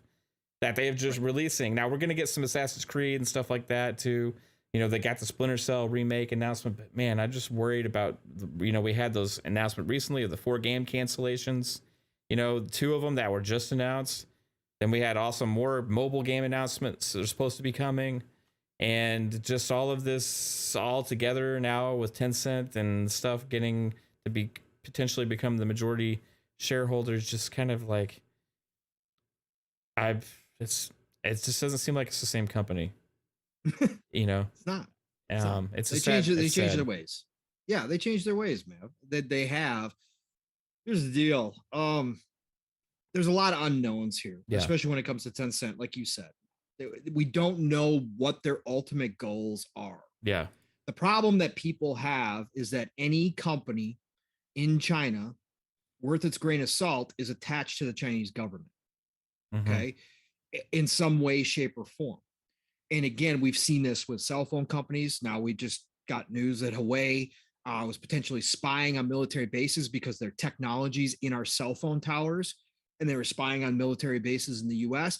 That's the problem that people have, is that it all goes back to the Chinese user government. Data and all this stuff. User data, all that stuff is shared and automatically given to the Chinese government. This is well known now. This is what the China's been doing for a very long time. So I think that's where obviously people's fears come into play, is you don't want that influence. And obviously China has a completely different culture than us in the West, completely. And so therefore, because of that, you don't necessarily want the spread of that influence, even if it seems innocent at first, even if it seems that, hey, Tencent's just making good investment plays here. They're investing in companies that they think are going to do well, that they think they can make money off of. That's what they're doing. At the end of the day, that can turn nefarious real quick, especially with a company that has as much money available on hand as Tencent does. And so that's where people's fears come in, because they could flip a switch and all of a sudden what was, again, innocent at one point now becomes a very, very bad situation. Yeah. So that is the fear, because they're a complete unknown when it comes to these kinds of business transactions and what their influence is actually going to mean to a company.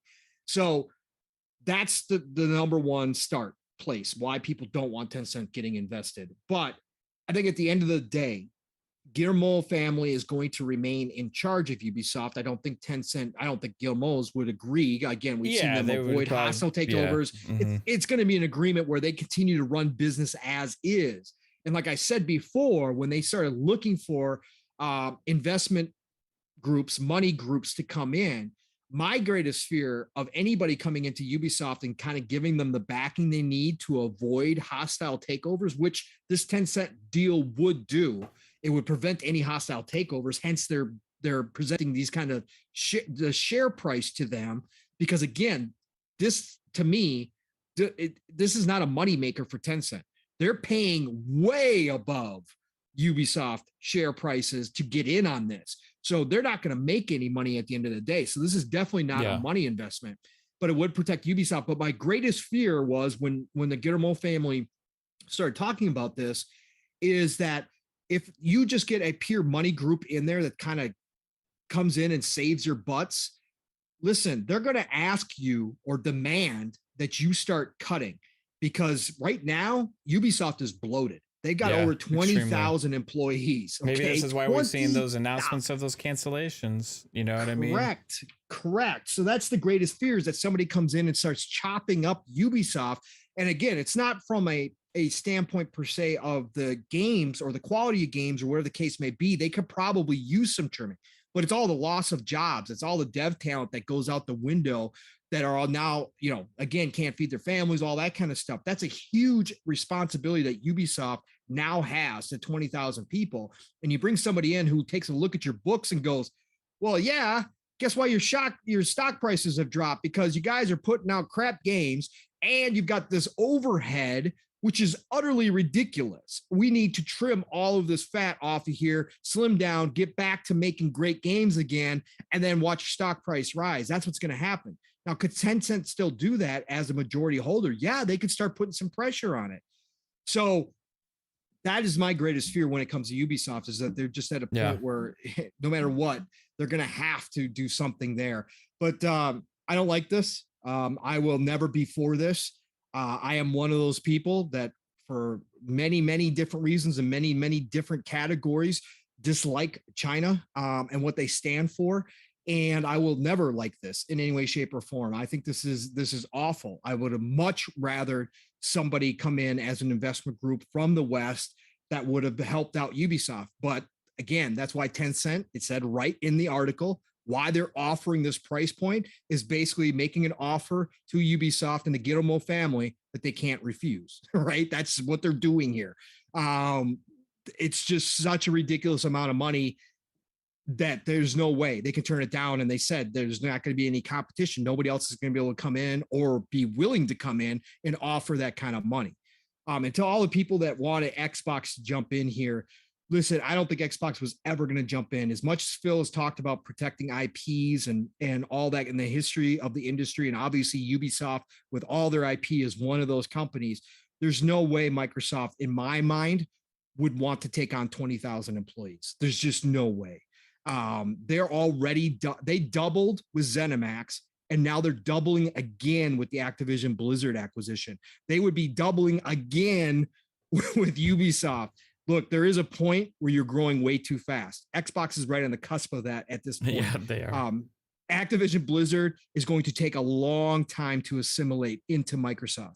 A long time. We're talking about years. It's going to take between the HR departments, between all of that stuff. And there's going to be some overlap. There's going to be some cuts made when this acquisition goes through, which is not the news that Microsoft wants out there. But unfortunately, there's going to be a ton of overlap with Activision Blizzard.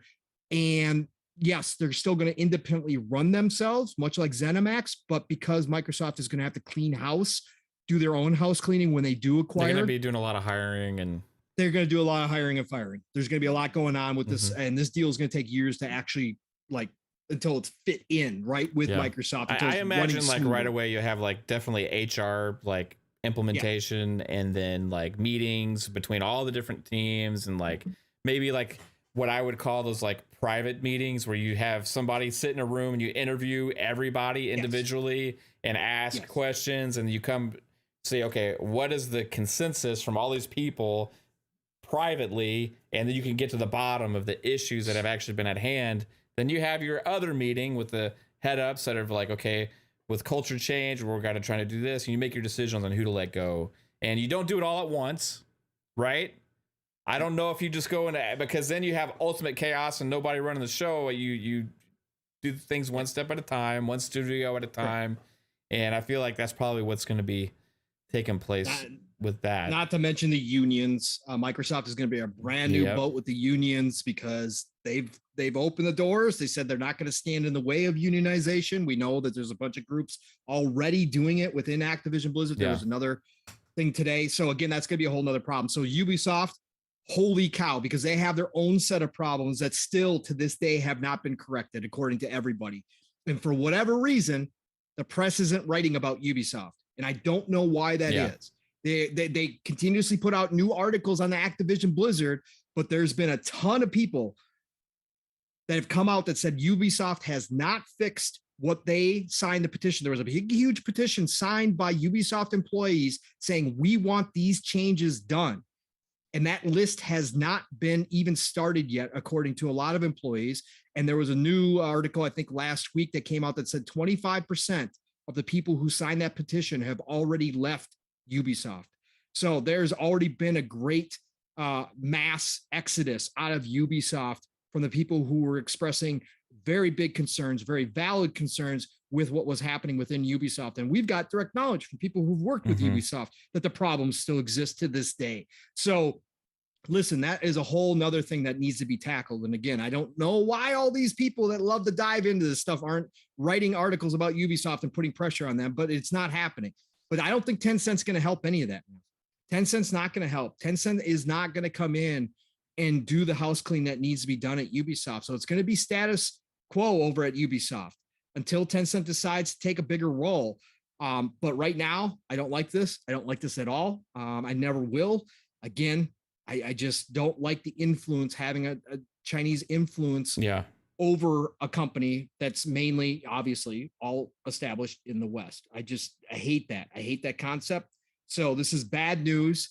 But again, it sounds like that the BigMADMoe family is going to sell out to the highest bidder. And there was basically only one bidder at this point at that price point. So it's going to be Tencent, and we're going to have to wait and see and cross our fingers that, again, they don't flip the switch and all of a sudden decide that things need to be done differently over at Ubisoft. Again, there's a lot that could be changed at Ubisoft that needs to change.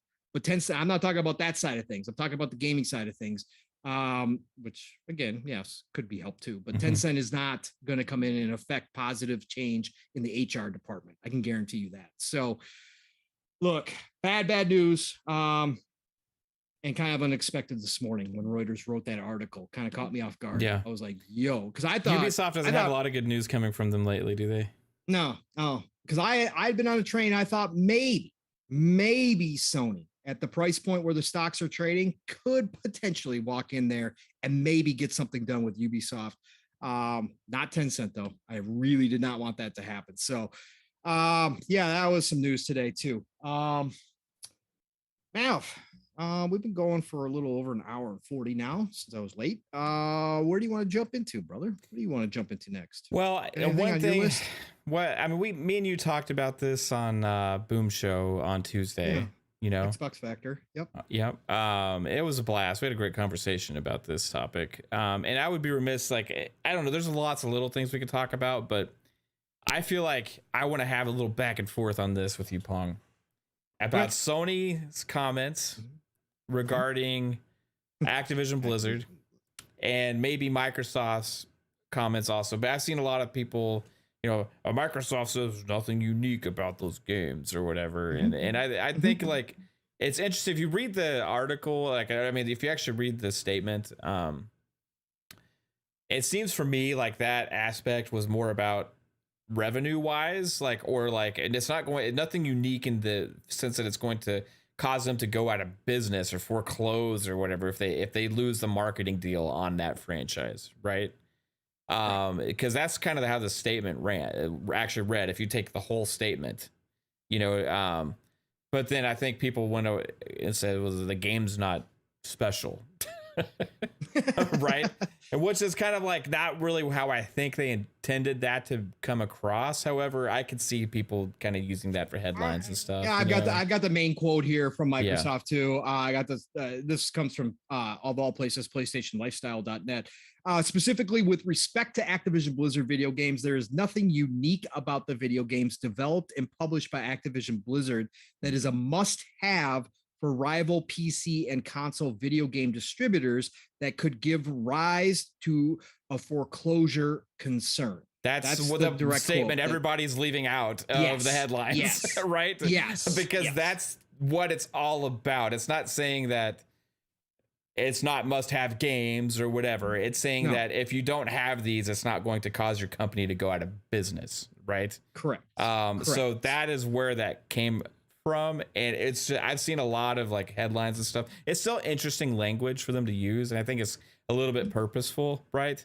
It's not saying what people are putting it out there for them to say, because people are leaving out the most important aspect of that entire sentence that it completely leads to all the context of why it was said, right? So that being said, there was no misinterpreting the PlayStation take that they had when submitting their answers to the was the Brazilian oversight group. I don't remember exactly the name of their commission or whatever they call it there, but the answers were very clear, and like you said, also no surprises here. It's kind of like what I would expect them to say. But it's still hilarious as hell to see them squirming and put these words together and see the hypocrisy just running across the letters written on that page. And if you're an Xbox gamer for a long time now, then seeing those words come from Sony themselves is a big laugh when you talk about the history of what's gone on between the two competitors, right? And it was really interesting to see them take that approach. regardless of what our expectation, the fact that it actually got out to the public, I don't know if they anticipated that. I guess it's public information, but They would have known. It does make it look, it's a little interesting. It's a little weak type, little weak sauce there, from my perspective, with kind of making them seem like they're incapable of running a business without Call of Duty. What are they ever going to do? And the fact of the matter is that it's not even their game. All they'd be losing is marketing rights of something. Makes it even more hilarious to actually read that, because they're coming at an approach of like, you know what, like this is just so big, and without this we're doomed, is how it reads, kind of, you know what I mean? And it does. It's not the case at all whatsoever, but you know, they're trying to make that case because they don't want this deal to go through, obviously, right? So it was pretty hilarious read. Pong, your initial reaction to that? Yeah, no, I mean, again, it was pure gold from the standpoint that it's a funny read. If you read through all of it, they proved stuff that we've been talking about, that the people that take a realistic view of this industry have already had knowledge, but that the clown show, the fan base that likes to scream the loudest in this community has been trying to say that Game Pass isn't doing anything, that it's worthless, that look, if you take Sony's numbers, they're well above the subscription numbers of Game Pass, and all of that was thrown to the wayside. Sony admitted that Game Pass already has 60 to 70% of the subscription market in most of the world. In fact, in Brazil, it's upwards of over 80% of the market. That this is a lead that will take years for a company to catch up to even put out a competing subscription service, like all the stuff that we've been talking about, that we knew for a fact. Sony admits straight from the horse's mouth, per se. Okay. So that was gold. As far as the comments about Call of Duty, look, this is gamesmanship. It's gamesmanship from Sony's side. It was gamesmanship from Xbox's side, because Xbox's response pointed out the fact that Sony and Nintendo have their own exclusives. Yeah. And they go make deals for other exclusives. So again, it's all gamesmanship. The problem, or the point being here, is that Sony was given a chance to voice their opinions on the largest acquisition in the history of the video game industry in Activision Blizzard. Of course, they're going to take that opportunity to come out and throw shots, to try to play the victim role. Of course they would. If the FTC, DOJ, and other entities around the world started taking a look at third-party exclusivity deals, and they gave Microsoft a chance, Xbox a chance to go ahead and talk about those deals. Let's say Sony's deal with Final Fantasy was under review, and whoever was reviewing it went to Xbox and said, hey, what do you guys think about this deal? Do you guys not believe that Xbox might have some things to say about that? Of course they would. Of course they would. They would take every opportunity to try to slow down one of their main competitors. That's all Sony's trying to do here. Again, they know it's probably inevitable that this deal goes through, but they're going to take their chance. They got one chance to come out and say something. They knew this stuff would go public. They knew that there would be people that say, hey, this makes Sony look weak, that they're going ahead and complaining, that they're kind of, showing that they hurt because of this deal, which may not be normal for a lot of people to see Sony do. But listen, at the end of the day, that doesn't matter. It's business. Jim Ryan is not stupid. He's going to take his chance, and he doesn't care that some people think that way out in this community. It doesn't matter to him that that's what people view it as. He's going to take the chance because it's a business move. So he's trying to make a counter move and say, yeah, no, this is going to hurt us. Now, are they being over the top dramatic with some of their stuff? Absolutely. Of course they are. And that's what Microsoft was doing in that response that we just read, because they do understand. That's why they're paying $70 billion for Activision Blizzard, because their games do represent something very special. Their games are something that is going to drive business to their console. Of course, That's why they're paying as much as they are. So it's gamesmanship on both sides. But from Sony's standpoint, listen, I think that at the end of the day, they are concerned. Are they scared? No, they're not scared. I don't think that Sony looks at this and goes, No. "Oh God, we're gonna go out of business if this deal goes through." No, that would be a scared thing. But what they do see, Mav, is the potential of their main competitor. Whether or not Xbox is competing with them directly anymore, that's a whole other topic that we talked about plenty of times. Phil, of course, doesn't act that way, but their main competitor is now going to control one of the most valuable franchises in the history of video games. Now, that can change on a dime. That's the other thing that people forget is that, again, Sony's argument is kind of hollow because they can say right now there's no competition for Call of Duty, that Call of Duty isn't at a level on its own. But we know in this industry that can change overnight. Nobody predicted Fortnite would become the undeniable juggernaut that it currently is. Nobody saw that coming. So again, is it right now? Like, can we point to something and say, oh, this is going to take down Call of Duty? No, we can't.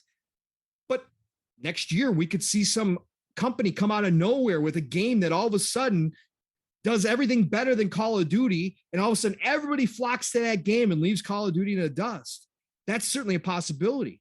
That's not what Microsoft is thinking. Again, they're paying $70 billion for a lot of different reasons. But one of the main reasons is because Call of Duty is what it is.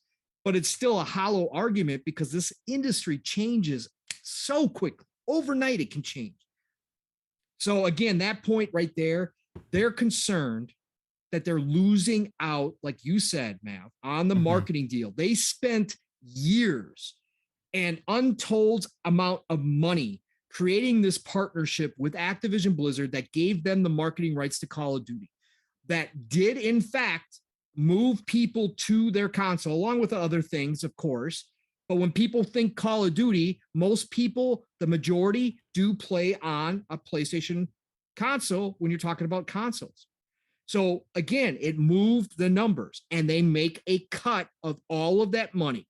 So what they do see, Mav, is those marketing rights being taken away.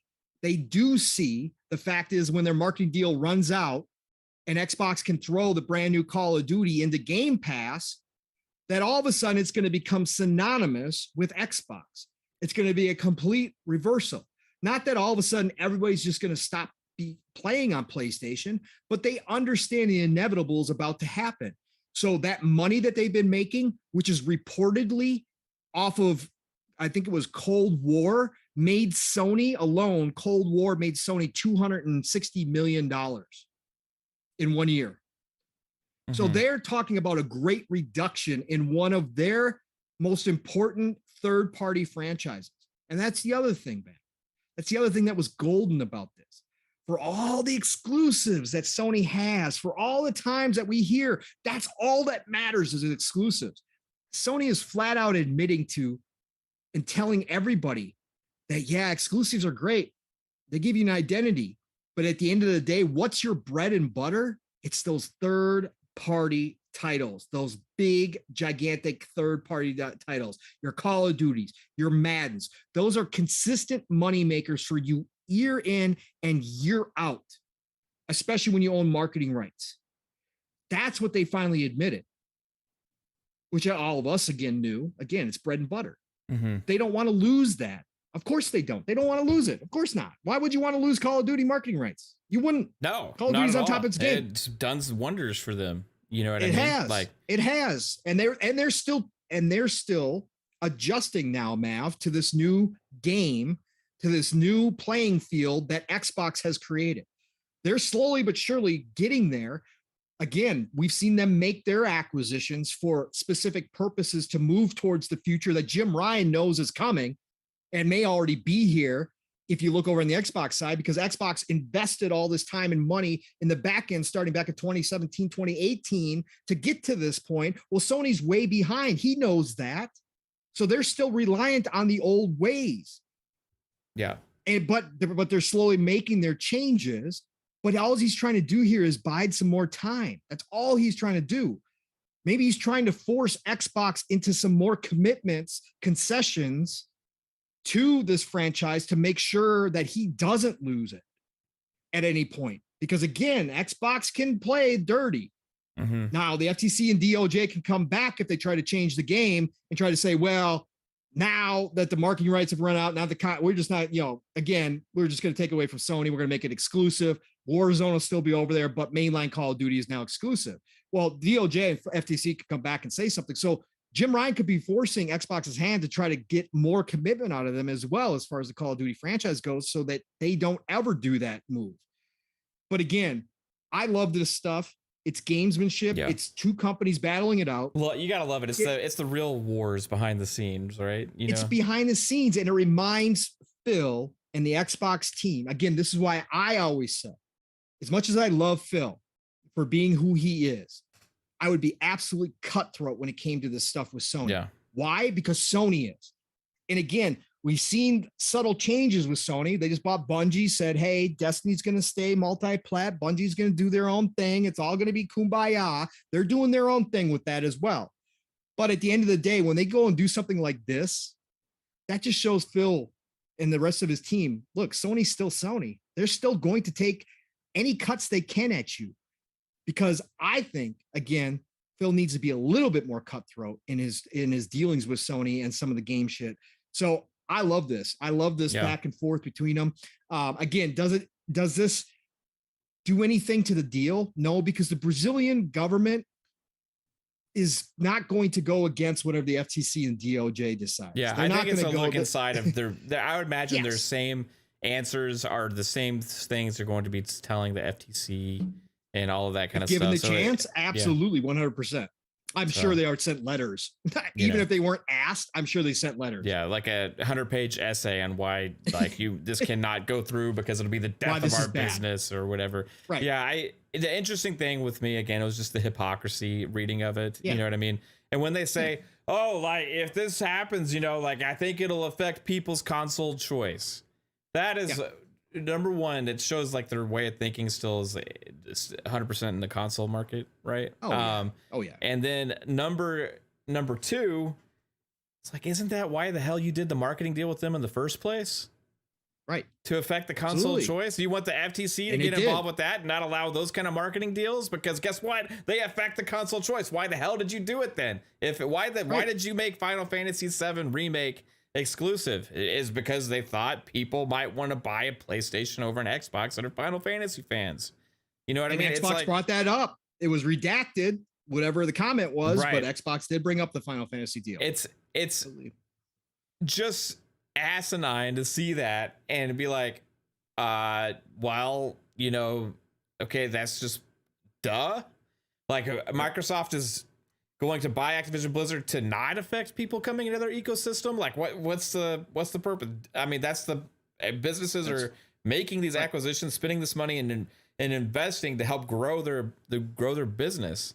But you're saying that that's a bad thing when you've been doing it for years. And in fact, the main reason the PS4 was as successful as it was, because you had the Destiny marketing rights. You had the exclusive early content from day one, early on in that console generation. You had the Destiny name synonymous with PlayStation.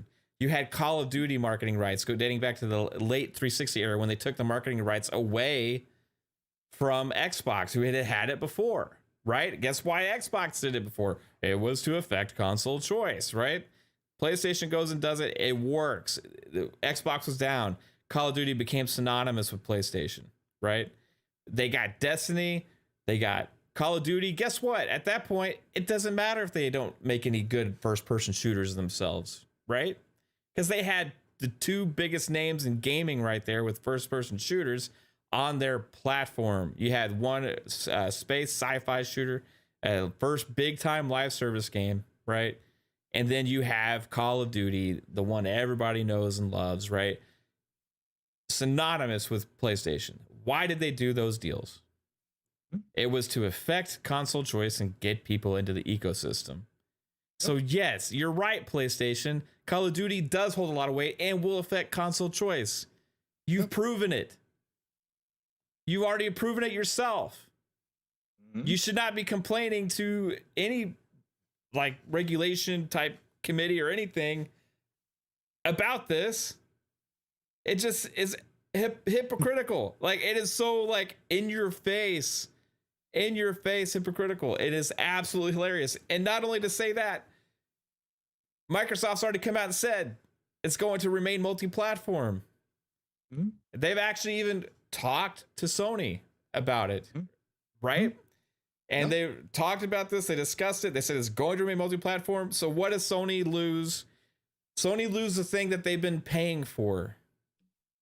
Sony loses the thing that they've been paying for, knowing they're not going to be able to pay for it, and knowing that Xbox, again, is going to have another major franchise go into their subscription service day one, because they themselves are not ready to pull the trigger on even some of the games that it makes the most sense to right now of their own properties. And other aspect of this is when they go and they say it would take years to even potentially have a service that could potentially rival something like Game Pass. Well, why did you start 5 years late and just now launch your service? You're concerned about being able to launch a service that's successful. Meanwhile, you're making your games $70 and keeping them out of the ecosystem that you are now charging even more for than Game Pass. Mav, all of what you're saying is the simple fact that Sony used to make the rules and everybody had to play by them. And now that Xbox has made their own game with their own rules and Sony doesn't have the ability to match that, now they want to complain. Now they want to talk about it because they don't control the game anymore. And that's where this comes from. Yeah. But they also already did the counter move, Mav. They went and grabbed Bungie and secured Destiny, and they could use Destiny. Why it's not in their system, why it's not in their subscription service right now is beyond me. I don't understand unless there's some deals in place. It's coming. Come on. Like it has to be. That's what doesn't make any sense here, Mav. But this is Sony's own decisions. But again, they're trying to play by the old rules. They want everybody else still playing by the old rules. They know it's changing, but they're still trying to complain about it, become the victims and say, oh, but now we can't do this stuff. So this is unfair. Can you imagine, Mav? Can you imagine if the rumors are true and Bungie went to Microsoft first? Yeah. And just asked for too much where Phil said no. What if they acquired both Destiny and Call of Duty? What would Sony be sounding like right now? Holy cow. Yeah. That would be that would be panic. You know what I mean? Yeah. You know what? How about Sony? How about you do this? Instead of saying that your devs aren't capable of making good first-person shooter, why don't you let them try, right? Because guess what? Xbox has had good first-person shooters from the first party for a long time. You failed Sony several times to try and get one that's equivalent to what Xbox has had going on. So that's why one of the reasons they relied, the first-person shooters are ultra popular on consoles now ever since Halo, right? And Call of Duty made it even more so. So then you fail with Killzone, and you like didn't do great with SOCOM. That kind of fell off.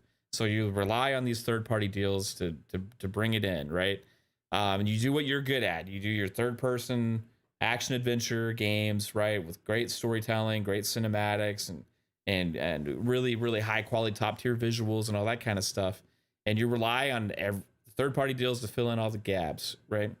And it makes sense, but you have world-class development talent. You've been making all these acquisitions. You've been doing all these things. Time to step up the game and try and get something else going for yourself. And now they've acquired Bungie, so they're going to have a great first-person shooter now. They have Destiny, and they have whatever the next IP is, if it's a first-person shooter from Bungie, right? Mm-hmm. But come on, you mean to tell me that Guerrilla or Sucker Punch or one of these amazingly talented studios can't make a good quality first-person shooter? Insomniac, I'm sure they can. Resistance of Man is coming back. I think Resistance is coming back for sure, and they could bring back SOCOM. How about this? How about it's third person? But how about you make a deal with EA? You talk to them. Hey, you know what? We would love to be invested with a first-person shooter franchise again. It kind of fell off with this with Call of Duty. marketing rights. Are you all interested in bringing back Medal of Honor? Mm-hmm. Because you know what? Medal of Honor, Respawn is there. Vincent Pella created that franchise to begin with over there at EA. Went on to go make Call of Duty for Activision. Turns back around and goes and makes Titanfall and Apex Legends again for EA, Jedi Fallen Order, and then also Medal of Honor VR game that they actually won some awards for. Why not Respawn go ahead and dive back in and start creating some Medal of Honor games and have a real competitor for Call of Duty? And it gives... They're fixing Battlefield, Mav. They're fixing Battlefield. I don't know. Like, No. It just makes a little sense. I'm surprised EA hasn't tried this yet. And ever since they got Respawn, yeah, instead of putting Vince on Battlefield now, I was shocked that, especially at the VR success that they had with the with that, it made most sense. Okay, Call of Duty's been kind of going a little bit downhill lately. Battlefield's been a little bit more shaky. You've got this classic IP sitting there, and you got the original creator of that on your team, as well as Call of Duty, the original creator of that. You could make the next big thing, right? I'm shocked, honestly, that they haven't gone that route yet. And guess what? This also leads to me to say that when they said it's incapable of anybody creating something that's as big as Call of Duty, when I look at that, I look at the numbers, right? Because that's what you're trying to replace, right? Yep. You're trying to replace the numbers. There's other games that have started over the last decade that have actually surpassed those numbers. Fortnite is one of those. Right. You can have, in 3 years from now, you may have some other massive game that comes out of nowhere and takes the world by storm, right? Exactly what I said. And it changes overnight like this. You never know what this can anticipate. Can never anticipate what it's going to be. Sometimes the bigger the teams get, the harder it gets to manage, and then something else comes in and steals the spotlight. And I would think they would be very interested in making a marketing deal for whatever that next game is, and they may not actually be losing as much as they thought, right? So who knows exactly what's going to play out here. Huge deal for Microsoft at the end of the day. I do think it's going to go through, but like it was shocking to see the I say that, I take it back. It wasn't shocking because it was what I anticipated, but it was actually the language they used and the wording. It was like more like asinine than I actually thought it was going to be. No, and I agree with you. But again, I think it was over the top dramatic to try to paint themselves as a victim here. That's all it was for. Again, they were given a voice. They took full advantage. They did. Written by lawyers. They weren't going to take the high road and be like, we're going to be fine. Yeah. Let Microsoft do what they want. They're not going to freaking do that, man. Yeah. They're going to take their shots. And again, the other thing that Sony conveniently left out is the possibility that we now see Call of Duty no longer as a yearly release. And again, if that happens, it is no longer as valuable as what Sony's talking about when it was on that cadence of every single year, because they talked about the number of people it takes to do it, that there's no way that you can replicate that. Listen, Call of Duty didn't start with 2,000-3,000 people working on it. No. Okay. That's not how the franchise started. Started with Infinity Ward. Yes. And that was an Activision Blizzard decision to do this, to try to make this a yearly thing, to get bigger and bigger and bigger. And also Sony conveniently left out that Warzone has in a lot of ways surpassed even the mainline franchise as popular, right? They conveniently left out that again, even within house, they've now created their own separate game that has kind of overtaken or overshadows the mainline Call of Duty franchise at this point, even if Call of Duty sells as well as it does every year, which this year we saw the numbers drop off significantly. Again, we expect Modern Warfare 2 to bring it back by everything that they're doing, but Sony did conveniently leave out a lot of different points. Yeah, that it's got to be written by lawyers, right? Yes. Because this is like such like, you can see this like a court case where everything is exaggerated and over the top, and there's omissions left out left and right, and painting a picture that you want everybody to see. But the good news is they had like 5 or 6 other publishers respond to those, and all of them were like, yeah cool.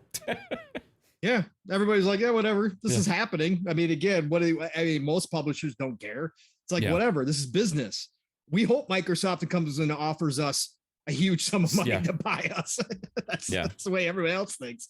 I think everybody wants this deal to get through so that they can raise their value because Microsoft's back in play. Yep. Exactly, brother. You know what's gonna happen, Yeah. man. Because Microsoft, again, that came out. Was it this week too? That came out where they wrote, because they had to write their part of their numbers. They also wrote in there for their investors that they will be looking at more acquisitions. Yep. I mean, that's just par for the course right now. You know what I mean? It is. It is. Great topic, brother. Great topic. And we killed the show. 2 hours again. Flew by. You got anything else on the list? Let's get out. We got a 100th episode to get ready for tomorrow, man. Yeah, we do. We got a lot of preparation to do. We got to rehearse our sing along. Yeah. It's episode 100. Oh God. Welcome to Xbox Ultimate. All right, sorry. I don't know. Yeah, please, everybody. Don't worry. That's not going to happen for episode 100. So join us tomorrow night because it's going to be fun. For sure. 100% with some surprises. Probably throwing in there as well, knowing Mav and Kaitlin. So I cannot wait for tomorrow night. It's going to be a blast. But what's going to happen tomorrow night? I don't know. It's going to happen tomorrow night. Just remember, you're going to have to top it for episode 200. So don't go too far and above. Okay. You gotta give yourself a little room to top it each time. You know what? Right? We're gonna have some fun. I'm gonna worry about that in another 2 years. All right, brother. Great show. This was awesome. Listen, everybody in the chat, you all were amazing. We had over 75 people in here consistently. Love you all. Everybody who jumped in here, even if you jumped in here late, like Deccaddo, Silent Cypher. Listen, all of you, Nix, I see you in there, brother. Listen, all of you, thank you so much for joining us tonight. I saw Kay Asante, of course, another awesome brother from another in the community. All of you, love you. Thank you for joining us this evening. This was a fast 2 hours. I knew Mav and I were going to have great conversations tonight because we did have some cool topics going on this week. Again, nothing over the top, but it was fun. They were fun topics. Even when we got to talk bad news like Tencent and Ubisoft, it's still fun to talk about that stuff because it's a part of this industry that we all love. And so appreciate you all being here and joining in with us. Mav, again, we've already mentioned it multiple times. Episode 100 for Xbox Ultimate tomorrow night. That's right, Friday. Tomorrow night, 9 p.m. Eastern, 8 o'clock Central Time. We are going to be there. But what else you got going on, Mav? And if you want to tease episode 100 some more, please go ahead, sir. Yeah, we're going to have a fun time tomorrow. There'll be a couple surprises, maybe a big surprise, maybe a little surprise. It'll be interesting to see what's going to go on tomorrow night at 9 p.m. Eastern time. I'm going to do a couple small giveaways as well, everybody. So look forward to that. But come and hang out with us because you know what? I want to say thanks to everybody that's ever tuned into the show. And it's going to be more of a look back type episode. We'll have some gaming discussions and stuff there, but like we're going to have a fun like self-reflection time tomorrow about fun speculation about Xbox Ultimate, about the whole channel and every memories and stuff like that from our first 100 episodes. It'll be a blast kind of taking a look back at this. And like I said, a couple surprises that you guys will not believe. Maybe you will. I don't know. But yeah, I'm looking forward to that. Then Monday, if all's willing, please we'll be able to do FSP again Monday night at 10 p.m. Eastern time. That should be happening. Sunday, you're also going to see me on another place here on another show. I'm not going to say anything until it's officially announced, but I maybe want to catch me somewhere on Sunday and maybe somewhere on Monday too, actually. So I haven't made any of these announcements yet, but looking forward to the week ahead. We'll have PM in the PM again next Thursday, Pong at 7 p.m. Eastern. Again, guys, tomorrow night's gonna be a blast. I hope you tune in. Random game streams as well, guys. Like I said, I've been playing some Far Cry on stream. I've been playing this and that, whatever. I just like to hang out with you guys. So always stop by, follow on Twitter, Fun Speculation. Hit the notification bell here on YouTube as well, because it helps you know when we go live if it's working. And what about you, Pong? You got a busy week ahead of you here? I got a busy work week ahead of me. That's for damn sure. Yeah. Listen, tomorrow night though, I will be on Xbox Ultimate. It will be a blast. I will make the beginning of the show for sure. It is going to be a special episode. Please, please, as Mav said, join us. It's going to be fun. We always have a great time on Xbox Ultimate, but tomorrow night's going to be a little special. So please be there, 9 p.m. Eastern, 8 o'clock Central Time, right back here on this amazing channel. And Saturday morning, you all know the drill. I probably will have a video out tomorrow, so please share it if you see it on Twitter. But you know what time it is. It's living split screen time every Saturday morning. Split screen, all one word. My brother from another steel, Rain, and I getting you awake. So right now, set your alarms, set your reminders. Like Mav said, YouTube's been very bad at sending out the notice that we are going live. So please, please do that. And remember, we will be there 10 a.m. Eastern, 9 o'clock Central Time to get your day started. Or if you're in the UK, it's right around 3 p.m. there when we get rolling. Listen, we're going to get you through the morning. We're going to get you through the afternoon, 3+ hours, probably going to go 4 again this week. You know how Steele and I roll. So be there. Please share it out. Bring a friend, tell a friend, because we are on mission 1K. Still hoping to hit that by the end of the year, but we are going to need some help. Appreciate you all. Otherwise, Saturday night, the Shop Podcast, PTK Blam's channel.